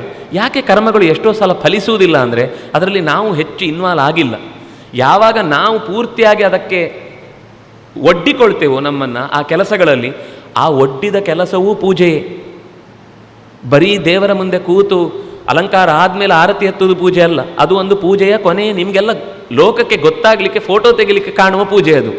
ಆದರೆ ನಿಜವಾದ ಪೂಜೆ ಯಾವುದು ಗೊತ್ತಾ? ನೀವು ಹಿಂದಿನ ದಿವಸ ತೋಟಕ್ಕೆ ಹೋಗಿ ಬಾಳೆ ಎಲೆಗಳನ್ನು ಕತ್ತರಿಸಿ, ಹೂವಿನ ಎಲೆಗಳನ್ನು ಸಂಗ್ರಹಿಸಿ ಅಥವಾ ಹೂಗಳನ್ನೇ ಸಂಗ್ರಹಿಸಿ ಬೇಕಿರುವ ಸಮಿಧೆಗಳನ್ನು ತಂದಿಟ್ಟು ಎಲ್ಲ ಪೂರ್ತಿಯಾಗಿ ಏನೇನು ಬೇಕು ಅಂತ ಅಟ್ಟಣೆ ಮಾಡ್ತೇವಲ್ಲೋ, ಉಗ್ರಾಣ ಅಂತ. ಅದು ನೋಡಿ ಉಗ್ರಾಣ ಪೂಜೆ ಅಂತ ಅಲ್ಲಿಂದ ಶುರುವಾಗುತ್ತೆ. ಅಲ್ಲಿಗೆ ತಂದು ಇಡುವುದರಿಂದ ಪೂಜೆ ಶುರುವಾಗುತ್ತೆ. ಇನ್ನೂ ಸರಿ ಹೇಳಬೇಕಾ, ಮಳೆಗಾಲದಲ್ಲಿ ಒಂದು ಮಳೆ ಬಿದ್ದಾಗ ಬೀಜ ಬಿತ್ತುತ್ತಾನಲ್ಲ ಕೃಷಿಕ, ಅಲ್ಲಿಂದ ಶುರುವಾಗುತ್ತೆ ನೈವೇದ್ಯ. ಅದಕ್ಕೆ ನಮ್ಮಲ್ಲಿ ಭತ್ತದ ಮುಹೂರ್ತ, ಅಕ್ಕಿ ಮುಹೂರ್ತ ಅಂತೆಲ್ಲರದು. ಪೂಜೆ ಅಂದರೆ ಮುಂದಿನ ಪರ್ಯಾಯದವರು ಈಗಲೇ ಶುರು ಮಾಡ್ತಾರೆ. ಬಾಳೆ ಮುಹೂರ್ತ, ಅಕ್ಕಿ ಮುಹೂರ್ತ, ಕಟ್ಟಿಗೆ ಮುಹೂರ್ತ, ಪ್ರತಿಯೊಂದು ಕೂಡ ಪೂಜೆ ನಾಳಿದ್ದು ಕೃಷ್ಣನಿಗೆ ಮಾಡುವುದಾದರೂ ಪೂಜೆಯ ಬೀಜ ಅದು ಭತ್ತವನ್ನು ಹಾಕುವ ದಿವಸ ಇದೆ, ಬಾಳೆಯನ್ನು ನೆಡುವ ದಿವಸ ಇದೆ, ಕಟ್ಟಿಗೆಯನ್ನು ಸಂಗ್ರಹಿಸುವ ದಿವಸ ಇದೆ. ಅದೆಲ್ಲ ಸೇರಿತಾನೆ ಪೂಜೆ ಆಗುವುದು. ಎಷ್ಟು ಒಳ್ಳೆಯ ಸಂದೇಶಗಳು ನಮ್ಮ ನಿತ್ಯದ ಅನುಷ್ಠಾನಕ್ಕೆ ಬೇಕಾಗುವ ಹಾಗೆ ಈ ಕ್ರಮಗಳನ್ನು ನಮ್ಮ ಹಿರಿಯರು ಕೊಟ್ಟು ಹೋಗಿದ್ದಾರೆ. ಆದರೂ ನಮಗೆ ತಯಾರು ಮಾಡಿಟ್ಟು ರೆಡಿ, ಅದು ಈಗಂತೂ ಅದೂ ಇಲ್ಲ, ನಾವು ತರಿಸೋದು ಅಲ್ಲ. ಅವರೇ ಬರುವಾಗ ಒಂದು ಹೊತ್ಕೊಂಡು ಬರ್ತಾರೆ, ಎಲ್ಲ ಇಡ್ತಾರೆ, ಬಿಡಿಸ್ತಾರೆ ಅಂಗಡಿ ತೆಗೆದ ಹಾಗೆ, ಮುಗಿಸಿದ ಮೇಲೆ ಮತ್ತೆ ವಾಪಸ್ ಅದಕ್ಕೆ ತೊಗೊಂಡು ಹೋಗ್ತಾರೆ, ಇನ್ನೊಂದು ಕಡೆಗೆ ಅದನ್ನೇ ತೊಗೊಂಡು ಹೋಗ್ತಾರೆ. ಇಲ್ಲಿ ಏನೆಲ್ಲ ಬಳಸಿದ್ದು ಅದು ಖರ್ಚಾಗಿದ್ದು ಅಷ್ಟು ಬಿಟ್ಟರೆ ಉಳಿದಿದ್ದೆಲ್ಲ ನಾಳೆಗೆ ಮತ್ತೆ ಅಲ್ಲಿ ಉಪಯೋಗ ಆಗುತ್ತೆ. ಒಂಥರ ವ್ಯವಹಾರ, ದೇವರ ಹತ್ರನೂ ವ್ಯವಹಾರ. ನಮಗೆ ತೀರಾ ಸಿಗದೇ ಇರುವ ಪದಾರ್ಥ, ನಮ್ಮ ಪರಿಸರದಲ್ಲೇ ಇಲ್ಲದ ಪದಾರ್ಥ ಅವ್ರ ಹತ್ರ ತನ್ನಿ ಕಾರ್ಯಕ್ರಮದಲ್ಲಿ ಅದನ್ನು ಬಳಸಬೇಕು, ಅದು ಶುದ್ಧವಾಗಿರಬೇಕು ಅನ್ನೋದಕ್ಕೋಸ್ಕರ ತರಿಸೋದು ತಪ್ಪಲ್ಲ, ಒಂದೊಂದು ಸಲ ಹಾಗಾಗುತ್ತೆ. ಆದರೆ ಇದು ಅದೇ ಒಂದು ರೀತಿಯ ಕ್ರಮ ಆಗಿ ಬಿಟ್ಟಿದೆ ಅಂತಂದಾಗ ನಾವು ಅದರ ಬಗ್ಗೆ ತುಂಬ ಯೋಚನೆ ಮಾಡಬೇಕಲ್ಲ. ನಮಗೆ ಫಲ ಸಿಗುವುದಿಲ್ಲ ಅಂತ ಯಾವ ಬಾಯಲ್ಲಿ ಹೇಳುವುದು? ಸ್ವಲ್ಪಮಪ್ಯಸ್ಯ ಧರ್ಮಸ್ಯ ತ್ರಾಯತೆ ಮಹತೋ ಭಯಾತ್, ಕೃಷ್ಣ ಹೇಳಿದ ಮಾತು. ಸ್ವಲ್ಪವಾದರೂ ನಮ್ಮ ಇನ್ವಾಲ್ವ್ಮೆಂಟ್ ಬೇಕು. ಏನೂ ಕೊಡದೆ, ಆಗುವ ಯಾವ ಅವಕಾಶವನ್ನೂ ಬಳಸಿಕೊಳ್ಳದೆ ನಾವು ನಮಗೆ ಕರ್ಮ ಮಾಡಿದರೂ ದೇವರು ನನಗೆ ಕಣ್ಣೇ ಬಿಡಲಿಲ್ಲ, ನಾನು ಇಷ್ಟು ಮಾಡಿಸಿದೆ ಅಷ್ಟು ಮಾಡಿಸಿದೆ, ನಮಗೇನೂ ಫಲವೇ ಸಿಗಲಿಲ್ಲ ಅಂತ ಯಾವ ನಾಲಿಗೆಯಿಂದ ಅವನನ್ನು ನಾವು ಆಕ್ಷೇಪಿಸುವುದು? ಹಾಗಾಗಿ ನಮ್ಮ ಆಕ್ಷೇಪ ಮಾಡುವ ಮುನ್ನ ನಮ್ಮ ತೊಡಗುವಿಕೆ ಎಷ್ಟಿದೆ ಅನ್ನುವ ಪ್ರಶ್ನೆ ಮಾಡಿದರೆ ಈ ಆಕ್ಷೇಪಕ್ಕೆ ನಾಳೆ ನಾಲಿಗೆ ಹೊರಳುವುದಿಲ್ಲ. ಮತ್ತೆ ಫಲ ಬರುವುದಕ್ಕೆ ಕಾರಣವಾದದ್ದು ಇವತ್ತೇ ಬರುತ್ತೆ ಅಂತನೂ ಅಲ್ಲ. ಕೃಷ್ಣ ಅದನ್ನು ಬಹೂನಾಂ ಜನ್ಮನಾಮಂತೆ ಜ್ಞಾನವಾನ್ನಾಂ ಪ್ರಪದ್ಯತೆ, ಪ್ರತಿಯೊಂದು ಎಚ್ಚರವನ್ನು ಕೂಡ ಇವತ್ತಾಗಿದ್ದಕ್ಕೆ ಅಲ್ಲೇ ಅಲ್ಲೇ ಬಹುಮಾನ ಅಲ್ಲ ಅದು. ಜೀವನ ಅಂದರೆ ಎಷ್ಟೋ ಹಿಂದಿದ್ದು ಬಾಕಿ ಇದೆ, ಅದನ್ನೆಲ್ಲ ಸೇವಿಸಿಕೊಂಡು ಮುಂದೆ ಹೋಗುವ. ಆದರೆ ಅದೂ ಹೇಳಿದ, ನಾಸತೋ ವಿದ್ಯತೆ ಭಾವ ನಾಭಾವೋ ವಿದ್ಯತೆ ಸತಃ. ಮಾಡಿದ ಒಳ್ಳೆಯ ಕೆಲಸಕ್ಕೆ ಎಂದೂ ಕೂಡ ಹಾನಿ ಇಲ್ಲ, ಮಾಡಿದ ಹಾನಿಯ ಕೆಲಸಗಳಿಗೆ ಎಂದೂ ಕೂಡ ಒಳ್ಳೆಯ ಫಲ ಸಿಗುವುದಿಲ್ಲ. ಇದು ಮಾತ್ರ ನಿಶ್ಚಯ. ಅದು ಇವತ್ತಿಗೆ ನಮಗೆ ಗೊತ್ತಾಗೋದಿಲ್ಲ. ನಮ್ಗೆ ಅನಿಸುತ್ತೆ ಎಷ್ಟೋ ಸರ್ತಿ, ಏನ್ರಿ 10 ವರ್ಷಗಳಿಗೇನೆ 500 ಕೋಟಿ ಬೆಳೆಯುವ ಕೃಷಿಯನ್ನು ಯಾರಾದರೂ ಮಾಡಿದ್ದಿದ್ರೆ ನಮಗೂ ಹೇಳ್ಕೊಡಿ, ನಮಗೂ ಲೋಕದಲ್ಲಿ ಅಂಥದ್ದೆಲ್ಲ ಅನುಭವ ಆಗಿದ್ರೆ ಹೇಳ್ಕೊಡಿ ಅಂತ. ಅವರೆಲ್ಲ ಸುಖವಾಗಿದ್ದಾರೆ, ಎಷ್ಟು ಅನ್ಯಾಯ ಮಾಡಿದರೂ ಆನಂದವಾಗಿದ್ದಾರೆ, ದೊಡ್ಡ ದೊಡ್ಡ ಸ್ಥಾನಗಳಲ್ಲಿ ಮೆರೀತಾರೆ. ಅವರಿಗೆಲ್ಲ ಹಾಗಾದರೆ ಅನ್ಯಾಯ ಮಾಡಿದ್ದಕ್ಕೆ ಶಿಕ್ಷೆ ಯಾವಾಗ? ನಮಗೆ ಮೇಲ್ನೋಟಕ್ಕೆ ಅವರ ಬರುವ ಕಾರು, ಇರುವ ಮನೆ, ಬರುವ ಜನಗಳು, ಇದನ್ನು ನೋಡಿ ನಾವು ತೀರ್ಮಾನ ಮಾಡ್ತೇವೆ. ಅವರ ಒಳಗೆ ಹೊಕ್ಕು ನೋಡಿಲ್ವ ನಾವು ಎಷ್ಟು ಟೆನ್ಷನ್ನಲ್ಲಿರ್ತಾರೆ ಅಂತ. ಯಾವಾಗ ಇಡಿ ಬರುತ್ತೆ, ಯಾವಾಗ ಬೇಡಿ ಬೀಳುತ್ತೆ ಕೈಗೆ ಗೊತ್ತಿಲ್ಲದೇ ಬದುಕ್ತಾ ಇರ್ತಾರೆ ಅವರು. ಆದರೆ ಅದರಿಂದಾಗಿ ಒಳಗಿನ ಟೆನ್ಷನ್ ಹೇಗಿರುತ್ತೆ ಅಂದರೆ, ನಮಗೆ ನೋಡಿ ಮಲಗಿದಾಗ ಯಾವಾಗ ಬಿದ್ವಿ ಅಂತ ಗೊತ್ತಿಲ್ಲ, ಆನಂದವಾಗಿ ನಿದ್ದೆ ಬರುತ್ತೆ. ನಮ್ಗೆ ನಿಜವಾಗ್ಲೂ ಮಲಗಿದಾಗ ನಿದ್ದೆ ಬಂತ, ನಿಜವಾಗ್ಲೂ ಸುಖಿ ಪುರುಷ, ಶ್ರೀಮಂತ ಪುರುಷ ನಾವು. ಅವರಿಗೆ ನಿದ್ದೆ ಬರಲಿಕ್ಕೆ ಪಿಲ್ಸು ತಗೊಳ್ಬೇಕು, 4-6 ಜನ ಕಾಲು ಒತ್ತಬೇಕು, ಸಮಾಧಾನ ಹೇಳಬೇಕು, ಇನ್ನೇನೇನೋ ಎಷ್ಟು ಒತ್ತಡಗಳಿರುತ್ತೆ. ಅದೆಲ್ಲದರ ನಡುವೆ ನಾವು ನಮ್ಮ ಸುಖ ದುಃಖಗಳನ್ನು ಹೊರಗಿನ ವ್ಯವಸ್ಥೆಯೊಳಗೆ ಲೆಕ್ಕ ಹಾಕ್ತೇವೆ ಅಂದರೆ ನಮಗೆ ಸತ್ಯವನ್ನು ತಿಳ್ಕೊಳ್ಳಿಕ್ಕೆ ಬಹಳ ಕಷ್ಟ ಆಗುತ್ತೆ. ಹೊರಗಿನಿಂದ ಕಾಣುವ ಎಲ್ಲ ಸಂಗತಿಗಳು ಯಥಾರ್ಥ ಅಲ್ಲ. ಅಂದರೆ ನಾ ಹೇಳ್ತಾ ಇರೋದು, ಮನಸ್ಸಿನ ಒಳತೋಟಿ ಏನಿದೆ ಅದು ನಿಜವಾದ ಸುಖ ಅಥವಾ ದುಃಖ. ಅಲ್ಲಿ ಅವರಿಗೆ ಸುಖ ದುಃಖ ಇದೆ ಇಲ್ಲ ಅಂತ ಗೊತ್ತಾದರೆ ನಾವು ಅದನ್ನು ನಿರ್ಧಾರ ಮಾಡಿ ಹೇಳೋದು, ಅವರು ಸುಖವಾಗಿದ್ದಾರೆ ಅಂತ. ಅನ್ಯಾಯ ಮಾಡಿಯೂ ಸುಖವಾಗಿದ್ದಾರೆ ಅಂತ. ಅನ್ಯಾಯ ಮಾಡಿ ಸುಖವಾಗಿರ್ಲಿಕ್ಕೆ ಸಾಧ್ಯ ಇಲ್ಲ. ಕಷ್ಟಪಟ್ಟವನಿಗೆ ಯಾವತ್ತೂ ದುಃಖ ಪಡಲಿಕ್ಕೆ ಸಾಧ್ಯ ಇಲ್ಲ. ಕಷ್ಟಪಟ್ಟವನಿಗುಂಟಲ್ಲ, ಒಂದು ಹೂ ತಾನು ಬೆಳೆದ ಗಿಡದಿಂದ ತೆಗೆದು ದೇವರಿಗೆ ಹಾಕುವಾಗ ಎಂಥ ಖುಷಿಯಾಗುತ್ತೆ. ನಾನು ನೆಟ್ಟ ಗಿಡದಿಂದ ಬಂದ ಹೂ ದೇವರಿಗೆ ಇವತ್ತು ಅದನ್ನೇ ಇಟ್ಟಿದ್ದೇನೆ. ಆ ತೃಪ್ತಿಗೆ ನೀವು ಸರಿಸಾಟಿಯಾಗಿ ಇನ್ನೊಂದು 100,000 ರೂಪಾಯಿದ ಹೂವಿನ ಅಟ್ಟಿಯನ್ನು, ಮಲ್ಲಿಗೆ ಅಟ್ಟಿಯನ್ನು ತಂದಿಟ್ಟರು ಆ ಖುಷಿ ಸಿಗುವುದಿಲ್ಲ. ಅಂದರೆ ಅಂಥ ಸಂತೋಷವನ್ನು ಕಾಣುವಲ್ಲಿ ನಾವು ಹೇಗೆ ನಮ್ಮನ್ನು ತೊಡಗಿಸಿಕೊಳ್ಬೇಕು ಅನ್ನೋದಕ್ಕೆ ಈ ಕಥೆಗಳು, ಮಹಾಭಾರತದ ಒಳಗಿನ ಕಥೆಗಳ ಜೊತೆಗೆ ಗೀತೆಯ ಸಾಲುಗಳು ನಮಗೆ ಎಚ್ಚರಿಕೆ ಕೊಡ್ತವೆ. ಹಾಗಾಗಿ ಕೆಟ್ಟ ಸಂಘ ಅನ್ನುವುದು ನಮಗೆ ಒಳ್ಳೆಯ ಸಂಘ ಆದರೂ ಸರಿ, ಕೆಟ್ಟ ಸಂಘ ಆದರೂ ಸರಿ, ಅದು ನಿಧಾನಕ್ಕೆ ಫಲ ಕೊಟ್ಟೇ ಕೊಡುತ್ತೆ. ಆದ್ದರಿಂದಾಗಿ ಸಾಧ್ಯವಾದಷ್ಟು ಸತ್ಸಂಗದಲ್ಲಿ ಇರುವುದಕ್ಕೆ ನಾವು ಪ್ರಯತ್ನಿಸಬೇಕು ಅನ್ನೋದನ್ನು ಅಶ್ವತ್ಥಾಮನ ಕತೆ ನಮಗೆ ನಿರೂಪಿಸಿತು. ಮತ್ತೆ ನಾಳೆಯ ಹೊತ್ತಿಗೆ ಈ ಸಂಗತಿಯನ್ನು ಮುಂದುವರಿಸಿದ ಭಾಗವನ್ನು ನೋಡೋಣ ಅಂತ ಹೇಳ್ತಾ, ಕಾಯೇನ ವಾಚ ಮನಸ ಇಂದ್ರಿಯೈರ್ವ ಬುದ್ಧಿಯ ಆತ್ಮನಾವ ಅನುಸೃತ ಸ್ವಭಾವ ಕರೋಮಿ ಯದ್ಯತ್ ಸಕಲಂ ಪರಸ್ಮೈ ನಾರಾಯಣಾಯೇತಿ ಸಮರ್ಪಯಾಮಿ. ಶ್ರೀಕೃಷ್ಣಾರ್ಪಿತಂ ಅಸ್ತು.